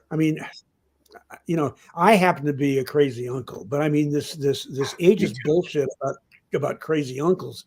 80 years old, I'm going to be 80 in a month. I can tie my shoes, I can, we're crazy uncles together. I'm crazy uncle for other reasons, but I wouldn't run for president, but I can see that. But people, look at Kissinger. He's the same old war criminal at 100. Thank you. 100 years old, and he remembers conversations he had with Vladimir Putin when he was deputy mayor of St. Petersburg. I mean, there are people. I mean, But how does oh, this? Sorry, how go does ahead. this happen? So I'm watching, and I know you're going to have opinions on these different people, but this I'm not necessarily point out this news agency. I'm just using this as example. So I'm Yeah, watching no, the no, Young Turks, and they got Anna Kasparian on. And 6 months ago, she talked about political polarization in America being super problematic. But the day after Marjorie Taylor's speech, it's not a problem. And then I'm watching Breaking Points and Crystal Ball. 3 months ago, they have done so many shows on breaking points about political division and it getting worse. But the day after Marjorie Taylor Greene, no, I don't know what this crazy lady said. There's nothing like this. We've never seen this. And then Stephen Colbert goes on TV and goes, Marjorie Taylor Greene says everyone she talks to is interested. What an idiot. And everybody laughs. Here's this poll. There were multiple polls came out previous year saying people are interested in this. I watched all the news coverage. None, not USA Today, CNN, Fox, none of the big ones go, yeah, there's actually something to this. Yeah, it has actually been a problem. Yeah, we previously covered this. Complete wipeout. No coverage of earlier reporting, no coverage of surveys. She's crazy. How does that happen with so many news agencies so consistently within such a short time frame after she makes the statement? Everybody forgot about their original reporting. How does that happen? Can't answer. I mean, I really can't answer for a collective. I mean, it's just, Okay. but like I said, the word media is like the word weather. I mean, it's raining now. It'll be sunny tomorrow. There's a hurricane. It Okay. doesn't say anything. It's a totally useless word. Um, when the New York Times or NPR or, reverses themselves, but if it's an opinion page piece, it's one thing. If it's a report, I mean, here's the real problem. In when newspapers were serious, there was this very, very strict line between church and state. If it was news reporting, it was reporting, and it was as close to objective as you could get. It was a news analysis. It was based on actual conclusions drawn from facts as opposed to whatever the writer happened to think. And there was an editorial page. And the most valuable real estate in America was that top left-hand corner of the New York Times, with a very smart editorial board with a lot of mix and experience and real world experience would write things that made sense. And then they added the op-ed page, and they had really some really great people, very carefully selected.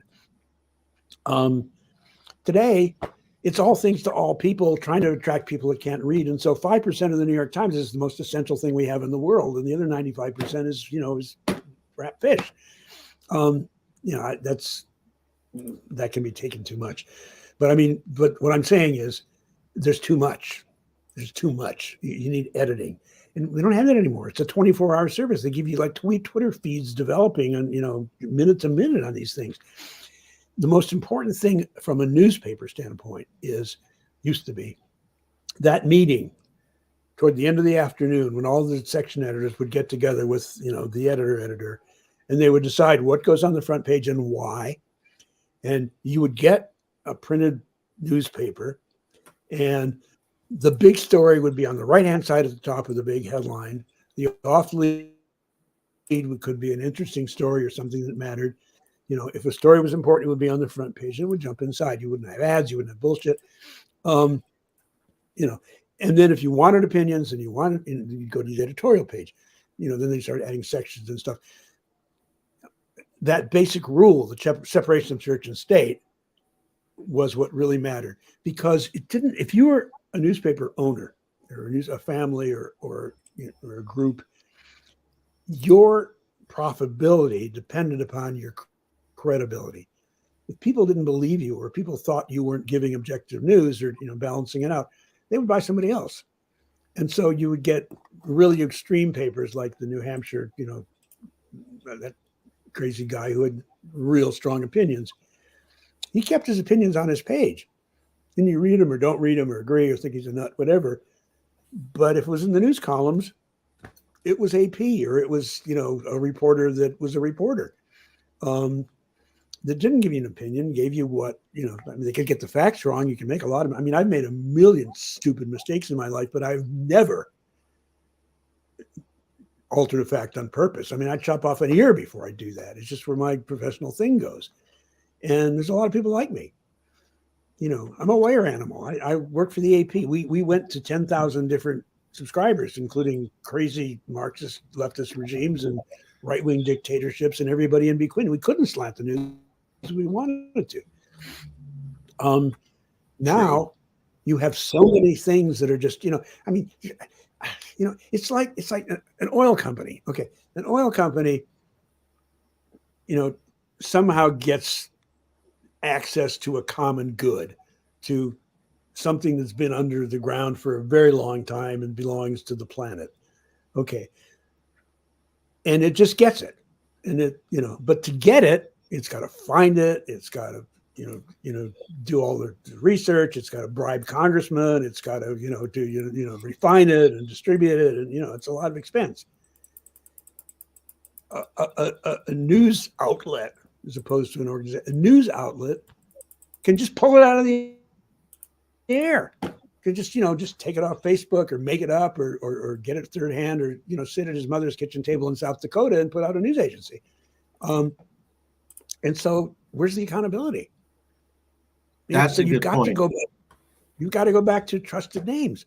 I mean, look, if you're sitting at a bus stop and some guy in this huge clown suit comes up with chili spilled down his front, floppy red shoes and big fright wig and starts telling you shit, you're going to kind of look at him kind of weird. But if you read it online, I mean, I've had any number of students. I'd say, what's your source? Good point.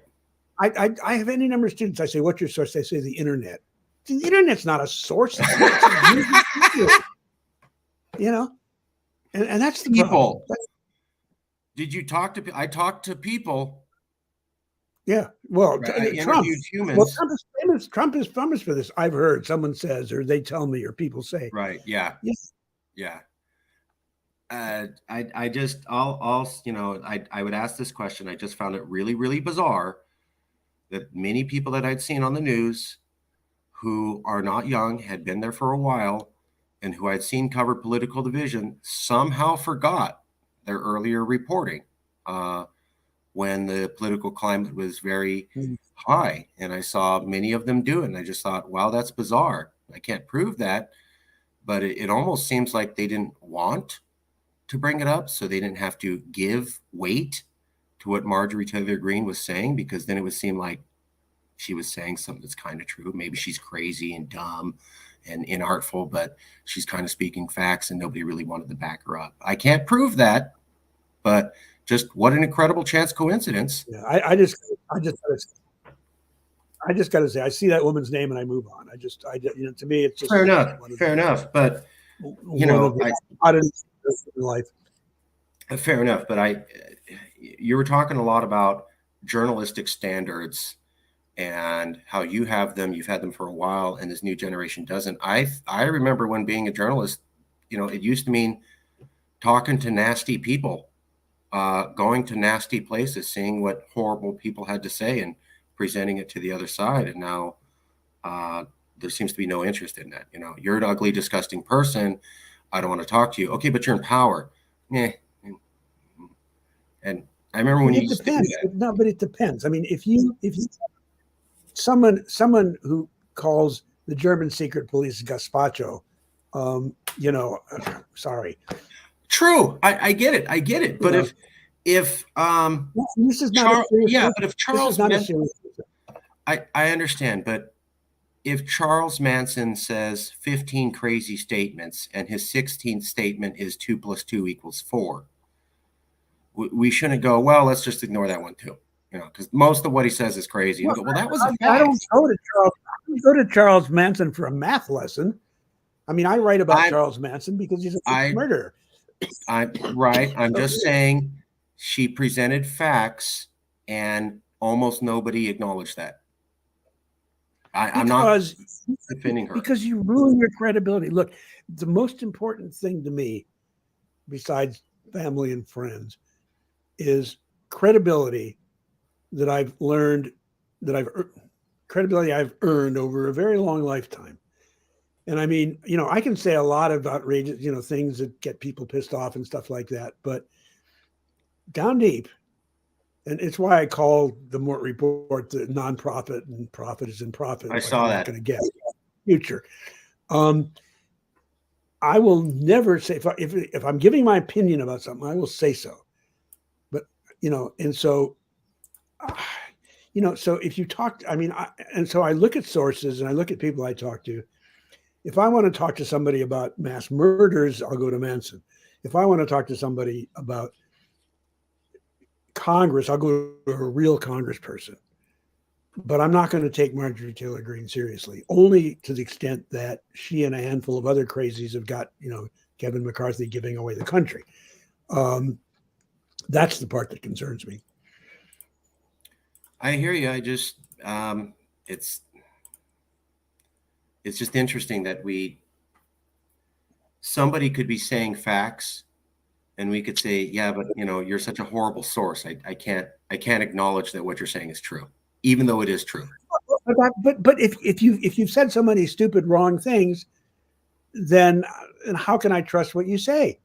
True. That's the problem. It's True, like I remember when I was editing the Herald Tribune in Paris, we used AP and UPI, but we did not use Agence France Presse. We didn't use the French news agency. And they would come to me and they would say, but and I said, we do not use state agencies, but we're not a state agency. And I'd say, okay, look, I know your people. I know most of them.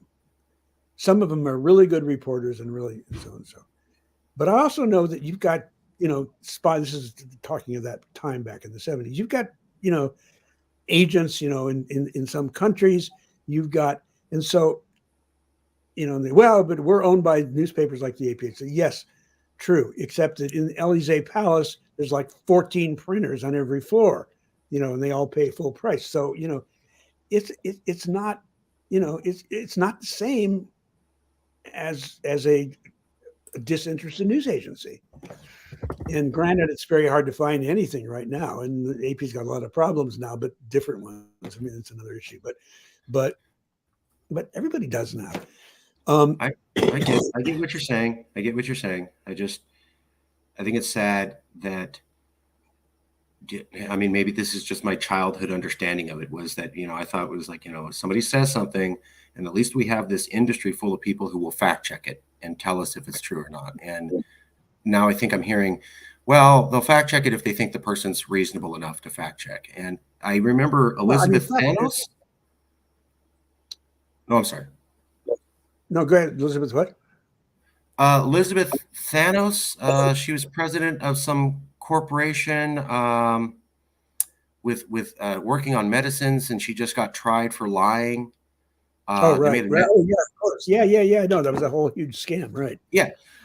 There was one guy saying, who was a young dude, very, very young guy, not well experienced, not super well this and that. And he went to work for her, and he was saying day one what she was doing. No one listened to him. You're a young man. You don't have any experience. We don't need to listen to you. We don't need to fact check what you're saying. And they did it because Elizabeth said, well, I have experience and I have reputation, and I'm saying he's wrong. So literally everybody just bought what she said. Nobody checked into the young man. And for 4 or 5 years, this goes on. How's that good? But I mean, well, it's not good. Of course not. But it's also not general, and it's not something you can.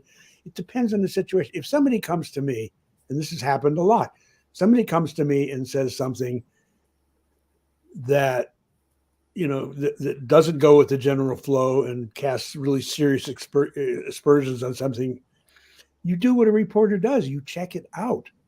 You check it out. I mean, the thing about Thanos is she had, she was claiming that her product did this and this and this and on and on. And then the guy says, and so what you do is you take the facts. It's like,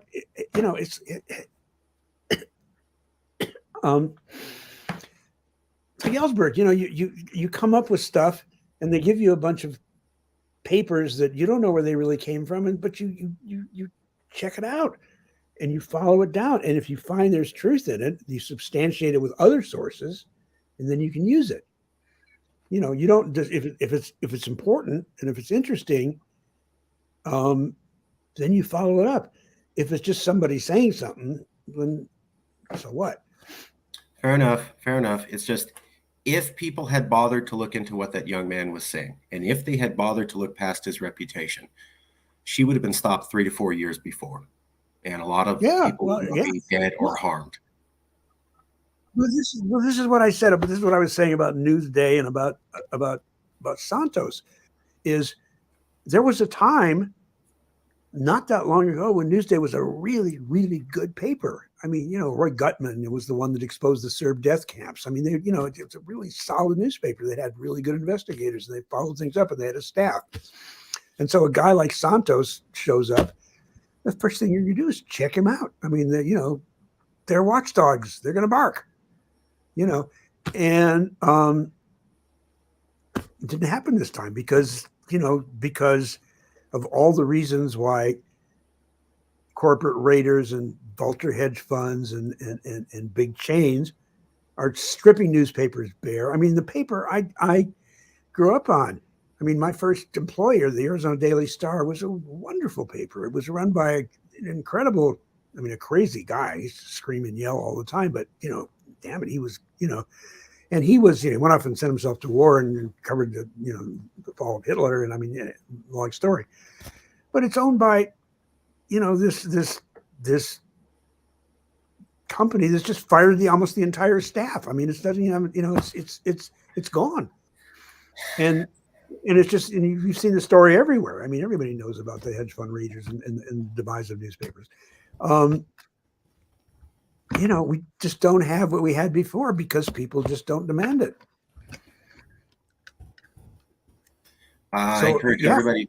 I totally back up what you're saying. I encourage everybody to go to Wikipedia and type in media consolidation of America. You'll see how for roughly Well, I mean, that's why I put this Mort report out because I've had enough bylines. I've had enough whatever. I don't need to see my name in print. I don't Substack it. I don't have it on Consolidated and stuff. It's a personal note to anybody who wants to read it for free, saying what I see with my own eyes or hear from sources I've learned to trust, said in the context of 60 years of actually being there on 7 continents. I mean, for me, it's the real deal. For me, it's like me telling you what I think because and why I think it and on and on or. I am backing you up. I'm backing you up. I'm telling people you can't trust regular media anymore. You got to go to independent sources like the Mort report. Well, you can look. I mean, you can also you can't even say trust. You can trust the New York Times for trying to get it right. I don't know of any case where the New York Times has gotten something wrong on purpose, or they have, but they fired the guy or the woman.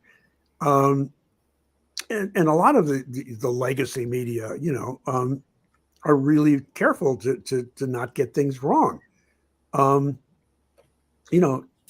Big names that we're familiar with and stuff, they don't distort on purpose, but they can get it wrong by mistake. They can get it wrong by, it's just too hard to generalize in this situation, which is why I keep saying you really got to do your own reporting.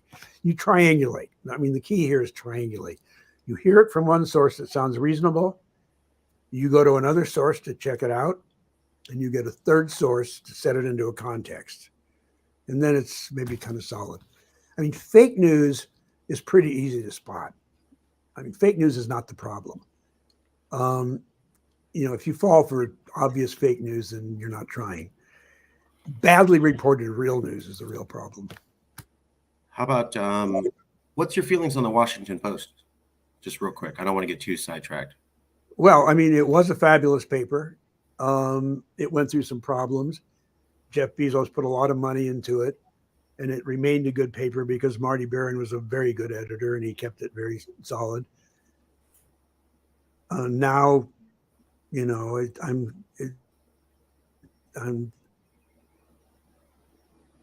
I was just wondering because there's a new editor, there's new people, there's a lot of problems. But that said, they've got some investigative reporters that do a lot of. One problem with the Post is they don't have the foreign staff they used to. It's mostly a lot of agencies cut that. I remember when Jon Stewart was talking, when he had a show and he was talking about how a lot of American media was cutting their foreign correspondents, and they just had to down. Bloodbath. bloodbath. I would just point out, I just remember the Washington Post called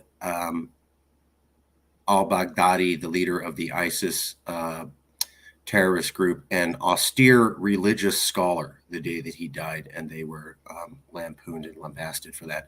Let me ask you a question, because you've been around for a while. How bad are things now compared to the 1960s? I've heard that's bad, but hey, we went through the 1960s and it was worse and we survived. How bad is it compared to the 1960s? What people don't think about when they say stuff like that was, yeah, it was, but we had a lot of room to make stupid mistakes. If we went and invaded some, our president that everybody liked so much, who was so inspiring, got us into the Vietnam War, Kennedy. I mean, a lot of good things about Kennedy, but the 60s gave us, the end of the 60s gave us the Vietnam. We had a lot of maneuvering room. I mean, we could fuck up one country. Fortunately, the Vietnamese have a pretty healthy outlook toward life, and they certainly didn't forget or forgive, but they got past it. A lot of cultures in the Middle East and elsewhere, I remember when I first started trying to find out what was going on in Serbia. I asked one guy, and the guy says, "You see that church over there?" And I said, "Yeah." He says, "In 500 years ago."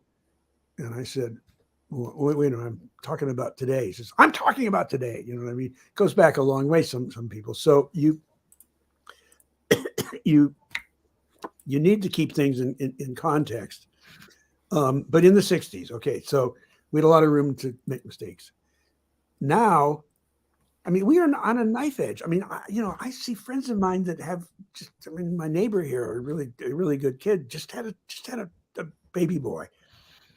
Well, I mean, when that kid is as old as his father, he may need that, to get out of that garage full of carbon monoxide. People say, well, we're going to do this, we're going to do this. I mean, we have people. I mean, you have a guy, this brilliant, crazy genius who comes in and from South Africa and uses other people's money to make this big stuff and hires smart people and comes up with, instead of using the world's greatest fortune to try to solve problems on Earth, he's trying to colonize space. Consuming huge amounts of stuff. I mean, that's much. Okay, we've got all these different people doing crazy things, as opposed to working together with other smart people and other large sources of money to identify existential threats like the end of the world. I mean, this climate collapse is not, this thing that might happen. It's already happening now, as you well know. I mean, you get Vladimir the Great, who's moving in on Ukraine. If for some reason people let that happen, it is so easy to make a nuclear accident, and trigger something else. The Chinese, they are on a tear to take over the world, and I don't mean to sound like some crazy guy with, hair like mine, but Xi Jinping is a smart man. He knows that he needs the rest of the world. He knows that he doesn't want to blow things up. He's going to take Taiwan eventually, but I don't think he was in a hurry unless Americans push him to it. But he does no longer trust the United States. I mean, I wouldn't, if I was running a small country, or God knows if I was running a big country, I wouldn't trust the United States for 2 fucking seconds, because you just never know. Okay, Biden I trust, because he's a known quantity and and he's sane. But I mean, what if he loses? I mean, and if Trump drops out, DeSantis would be far worse, because he's not crazy. I was wondering about that. What's your opinion? Thank you. Oh God, DeSantis is like, just scares the hell out of me. And I mean, and he's I'm not going to call him ignorant, because the guy's got pretty solid creds in terms of. But listen to him, and I mean, he knows nothing about the world, cares nothing about the world. And as much as he wants to tell us that, he's not God. So, what are our options? Our options are some sane person or somebody who's not, who's going to, who's a demagogue. Uh, is the difference? I think what you're saying. Correct me if I'm wrong. We've heard this from others. Is the 1960s things were polarized. It was bad, but you still had parties working together. You still had No, some sort of I'm consensus saying you had in a common. margin of error. I'm saying you had a margin of error. Crises were not existential. I mean, we did a lot of Oh, got it. crises were not Okay. existential. We weren't at the edge. We are now at the edge. We can't afford to make mistakes anymore. We can't heal from mistakes. I mean, Vietnam, okay. Our idea was to turn Vietnam into a capitalist haven. That's what it is right now. Unfortunately, it's a Yeah. huge haven. We could, we didn't have to worry about the Chinese because, they were, fighting among themselves. And I mean, in Russia we had but the nuclear standoff, mutual assured destruction was actually pretty safe because nobody was going to start a war that would kill everybody. Now, it's run by oligarchs and money and I'm not going to call Putin a madman because he's not mad, but he's really obsessed. Could we also say, I hear what you're saying. We could also say, though, that, in the 1960s, they got bills signed together. I mean, even in the 1980s, Reagan would work with Tip O'Neill, and now we have. No. In terms of Congress, yeah. I mean, we had a functioning government. That's why I was talking about Goldwater. I mean, you could get a person who was an extreme person, but he would compromise in the end, or she would compromise Right. less. We don't have that. We don't have that now. We don't have that now. The other thing I saw was belief in common institutions. In the 1960s, people would be upset, but you didn't have half the country questioning if an election was real or saying, I don't want to follow anything the Supreme Court says. And now those seem to be kind of popular opinions. I mean, the Supreme Court was like honest. I mean, they had real judges. I mean, they had people who actually belonged there, And I mean, it's so completely, and mostly in Congress too, and you could, I mean, no, it was a totally different world back then. Totally different world. And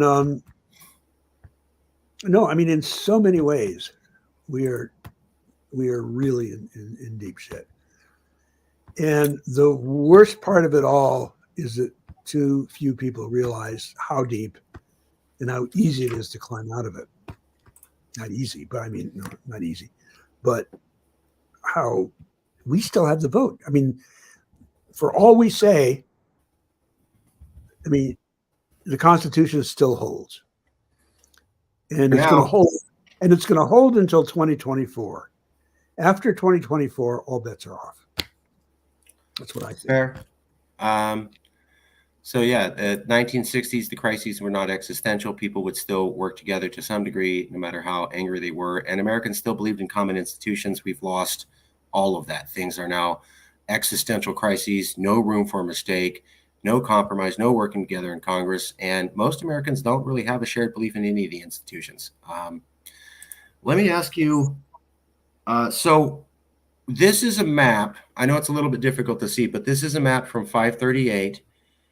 And it's the one I showed you a little bit earlier, showing how in 1990, you had a lot of competitive counties that were gray. And then over time, the 2016, you get to where it's almost all hardcore red or all hardcore blue. They said that is, and this is what NPR said, that's because humans, American people, not their elected officials, since the 90s are basically moving to places where they're more ideologically aligned. You see things as I see them.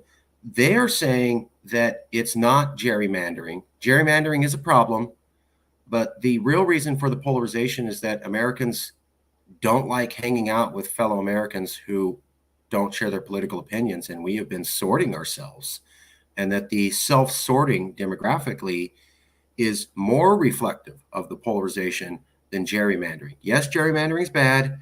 Yes, it doesn't help. But if we're talking about how we're this polarized, it's because the American people have been doing this for 3 decades.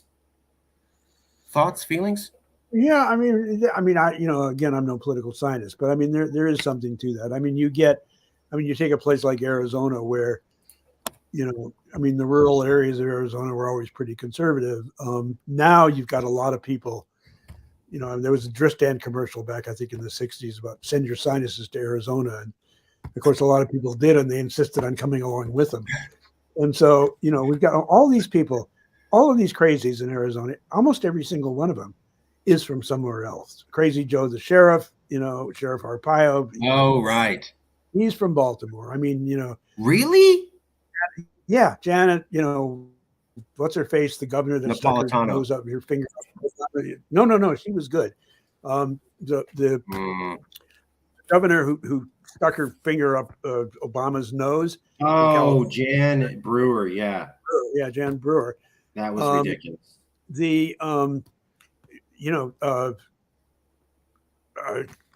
Carrie Lake was a Republican. I mean, sorry, was a Democratic Buddhist from California. I mean, really? Everybody from somewhere else. Everybody's from somewhere else. I don't know. Oh my! They come in. They come in and buy a bowl tie with a scorpion in it or something, and then call themselves cowboys and talk about Arizona. I mean, how beautiful our state is. Well, it's it was beautiful because it was made that way, but now it's such a mess with just mining in places that shouldn't be mining, forest burning because of so many reasons that could have been avoided. Going to have to cut water use by probably a third very soon. We were lucky enough to have pretty good. We were lucky to have a pretty good snowpack, so it's held off just a bit. But Lake Mead and Lake Powell are right about dead flow right now.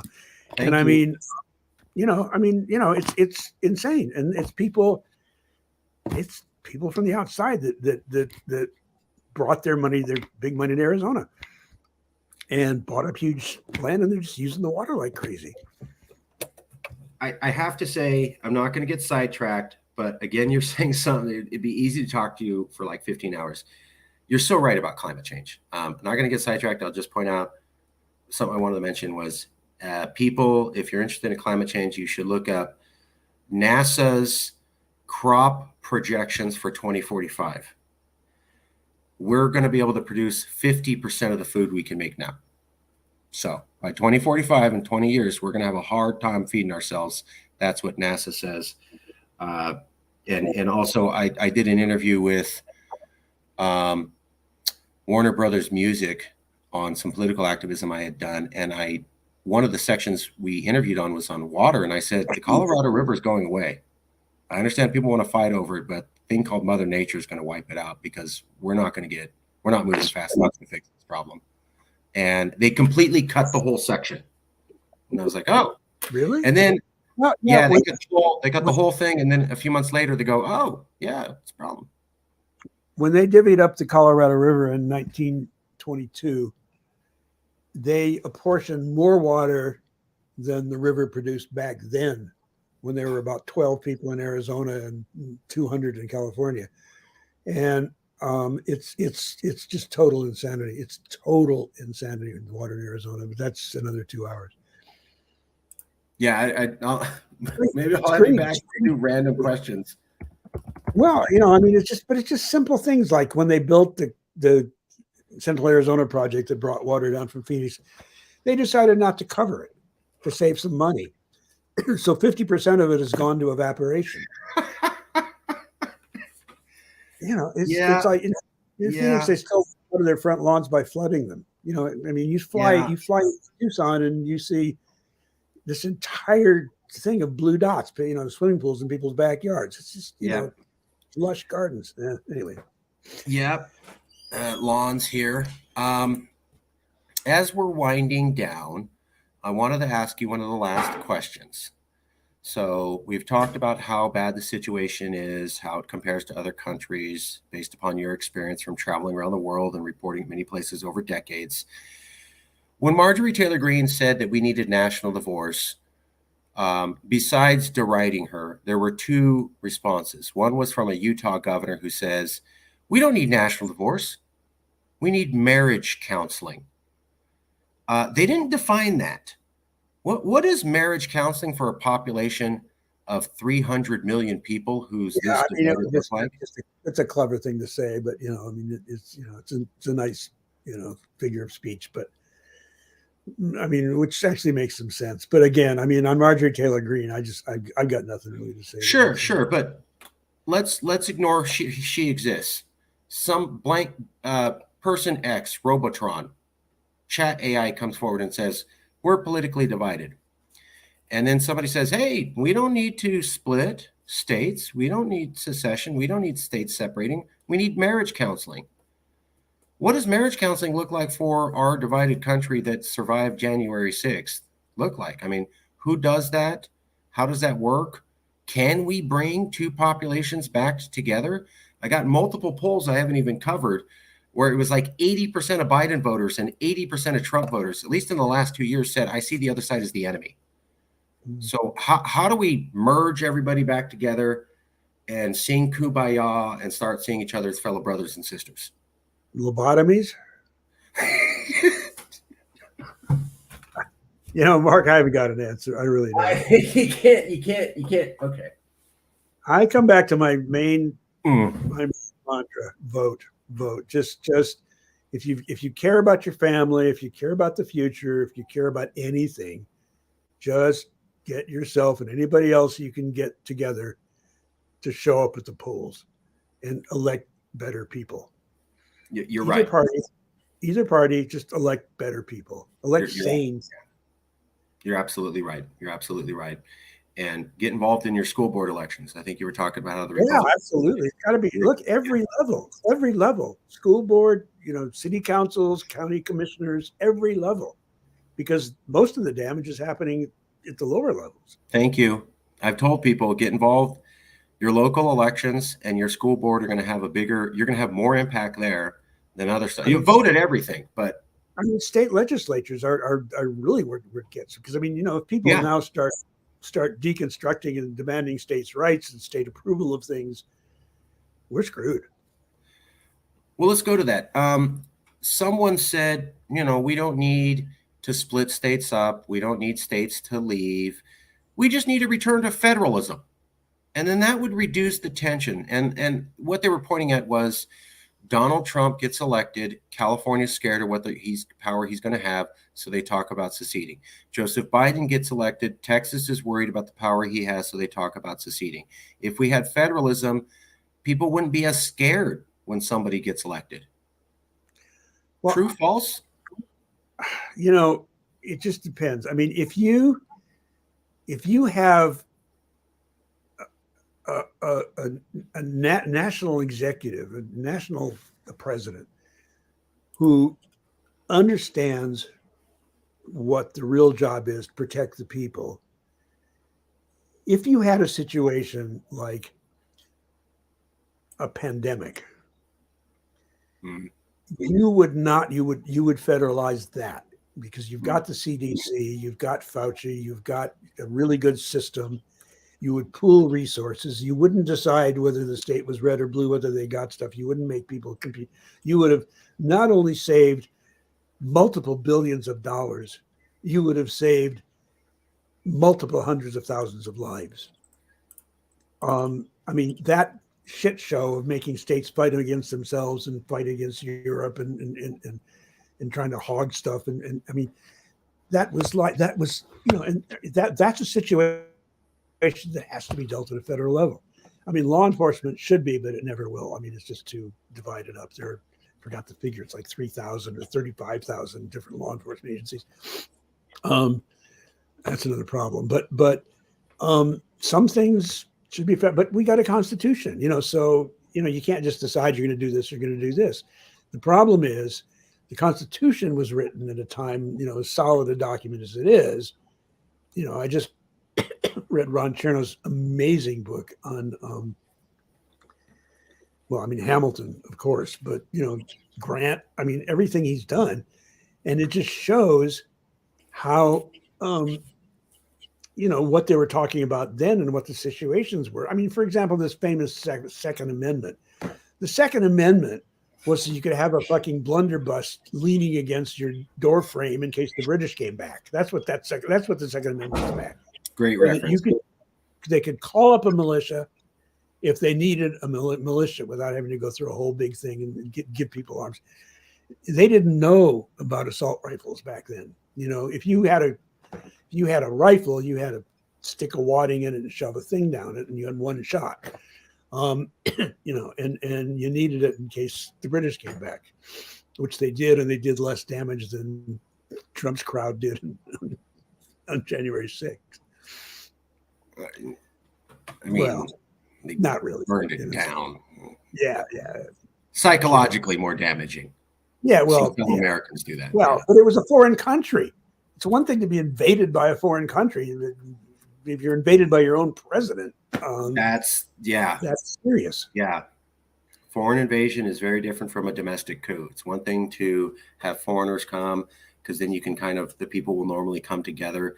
But when it's your own people attacking you, you can't come together. That's why they did the attack. So you're already off in a worse spot.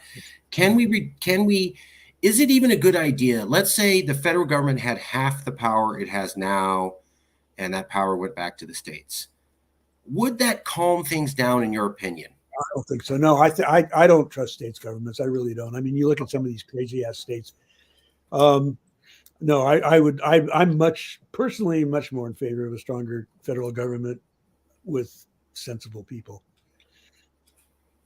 Okay. Because all the problems we have. Well, look at all these people that are saying, well, why are we messing around with Ukraine? I mean, who cares about Ukraine? We have our own problems. That's stupid beyond any. There is no serious problem in the world that doesn't affect everybody. Not one. I mean, I talked about the border thing, the fire hose, and the sponge, poverty, race, everything. It's universal now, and they seem to overlap. I remember all overlap. They're all interconnected. Yeah. I'm not going to go down the lane of how we've backslid on some of our climate change goals for current strategies. Imagine if we'd elected Gore instead of Bush. Exactly. Well, and that also gets back to 2000. People going, well, the system worked. And I go, really? His cousin called the election. The Supreme Court jumps in and goes, it's this guy because James Baker makes the phone call. That's how elections are done in failed Latin American democracies. This was the year 2000. Nobody had even heard of Trump. Yeah. And I'm like, this is that bad. So what, Okay. The solution is keep voting. So I'm not going to ask you, how do we magically fix America and put Humpty Dumpty back together again? It's start voting, get involved at the local levels, vote, try to put in better people. It's up to you as a citizen. That's all I can think of. Also, watch the diplomat. I'm sorry. And take it seriously. I mean, watch your news sources. Be careful of how you inform yourself. That's what's important. Watch your news sources. Go for independent news, independent sources like the Mort report. Well, not necessarily. I mean, that's one thing, but that's. I'm trying to plug you. That's all right. It's okay. It's free anyway. So no, I mean, make your own newspapers better. I mean, the thing is well, even that's harder. I mean, I used to say, serious letters directly to the editor actually make an impact, but they don't anymore. It's about money. So it's you kind of have to be a reporter. You have to find sources. You go back to triangulate. That's the whole thing. If you hear something, check it with another source. Find a larger contextual source to make some sense of it, and you're on solid ground. But again, the world's way too complicated now for anybody to keep track of everything. So you need smart leaders. You need people you can trust. You need to be able to say, it's like you're in an airplane. You don't have 80 passengers flying the damn plane. You have one guy or one woman in the front, with a co-pilot in case something else happens. And they've had the training, they've got the signals, they know the direction, they got the maps. So they either land you safely or they don't. I mean, imagine all 80 people trying to ride up into the cockpit and say, I remember Pat Brown, governor here in California, before I was born, but I know a lot about him. Big fan. I'm sure you're going to have some side point about him. But one of the things as I talk to Republicans, and they won't say this publicly, but they had a real respect for Pat Brown. And I go, but wasn't he a tax and spend Democrat? And they go, yes, but if he said he was going to spend it on X, we got X. There were no games. We got X. The guy was honest. And occasionally he'd tell us we were wrong and I disagree with you. And I'm going on his stance on he was against the death penalty. Most voters weren't, but he took the stance. He lost some mild popularity for that, but he gained a lot of respect because people felt he was honest and competent. Yeah, I don't remember much about Pat Brown. I really don't. I just remember it was something I thought I'd never hear. It was Republicans talking about this Democrat who was a tax and spend Democrat. And they go, yeah, but he told us what he was going to do. And then he did it. And if we were going to get taxed to buy X, we actually got X. We actually got a university system or road system. And just this lack of faith of a common leader that we can all believe in. They were saying, look, I didn't like this when Pat Brown did it. I didn't like that, but I could trust him. I could believe him. And I go, I think we've lost that. I think we've lost I don't necessarily agree with everything this person did. I don't like everything, but I believe in their heart they are who they say they are. And I can vote for them because in general, I like where their moral compass is. I'm not sure we have that. That's what matters. Yeah, that's what matters. I think that's what matters. Okay. Is there any questions you have for us? Is there any statements you'd like to make? Is there anything you'd like to people to be check out? Check out The Diplomat on Netflix. Yeah, actually, that's a really interesting show. Trigger warning: it leaves you hanging. It's one of these. This is the new thing now. I mean, people will do 8 or 10 episodes of a season, then they'll leave you hanging, and then they haven't made the next one yet. So 3 years. I mean, I gotta say, but it's okay.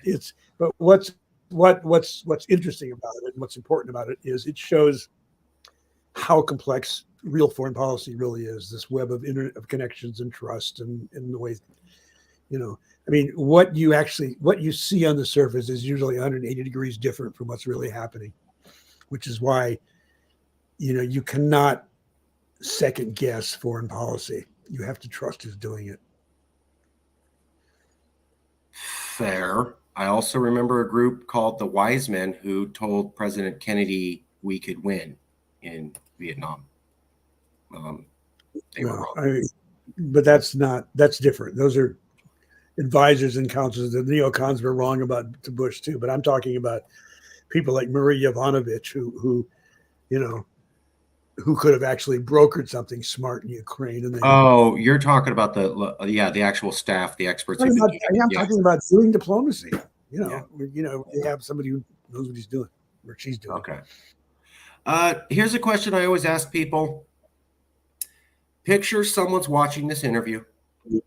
We've talked for a little bit, and they found it very interesting, but they can't exactly remember the whole thing.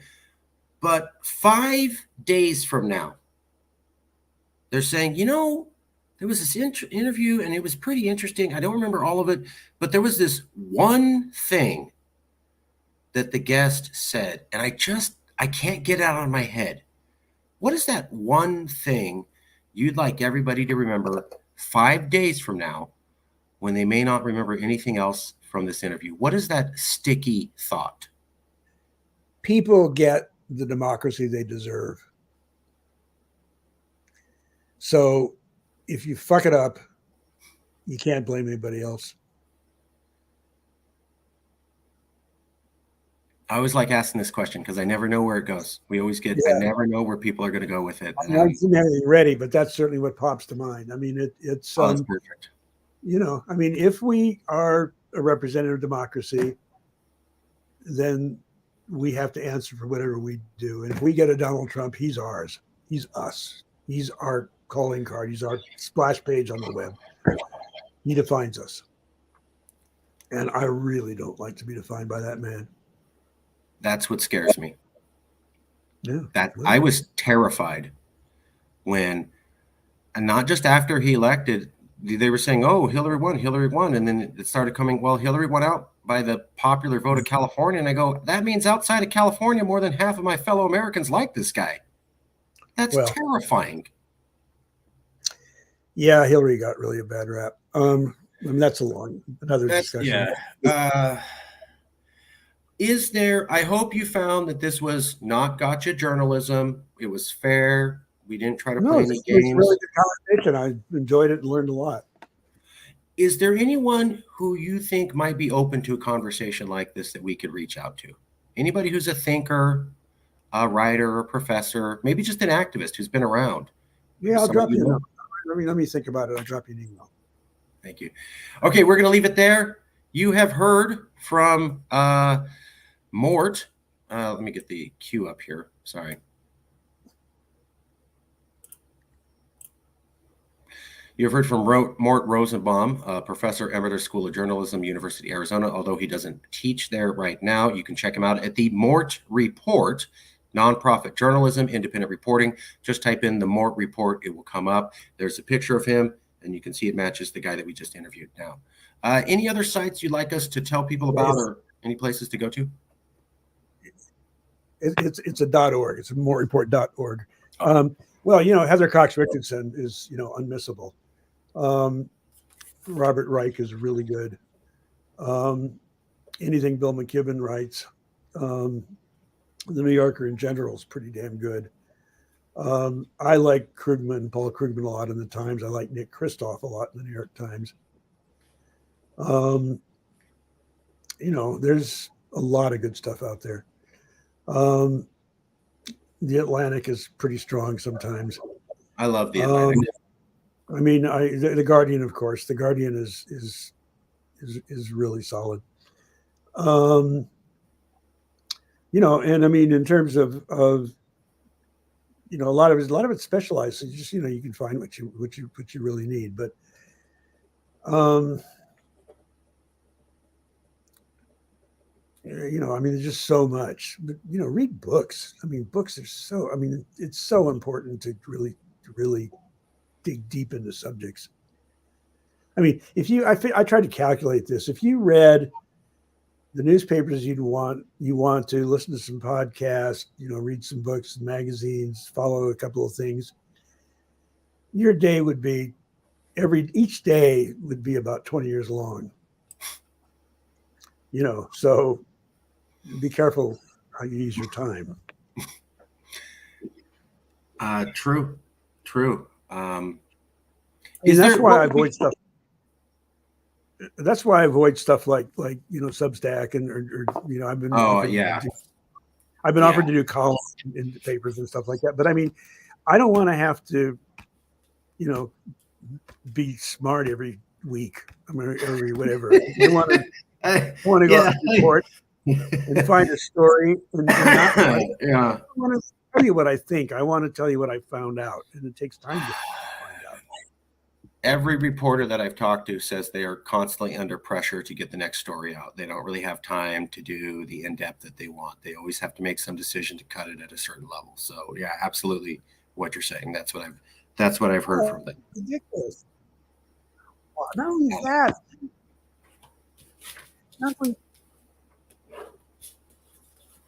only that, even the New York Times in the morning or the Washington. I mean, Peter Baker, people like that.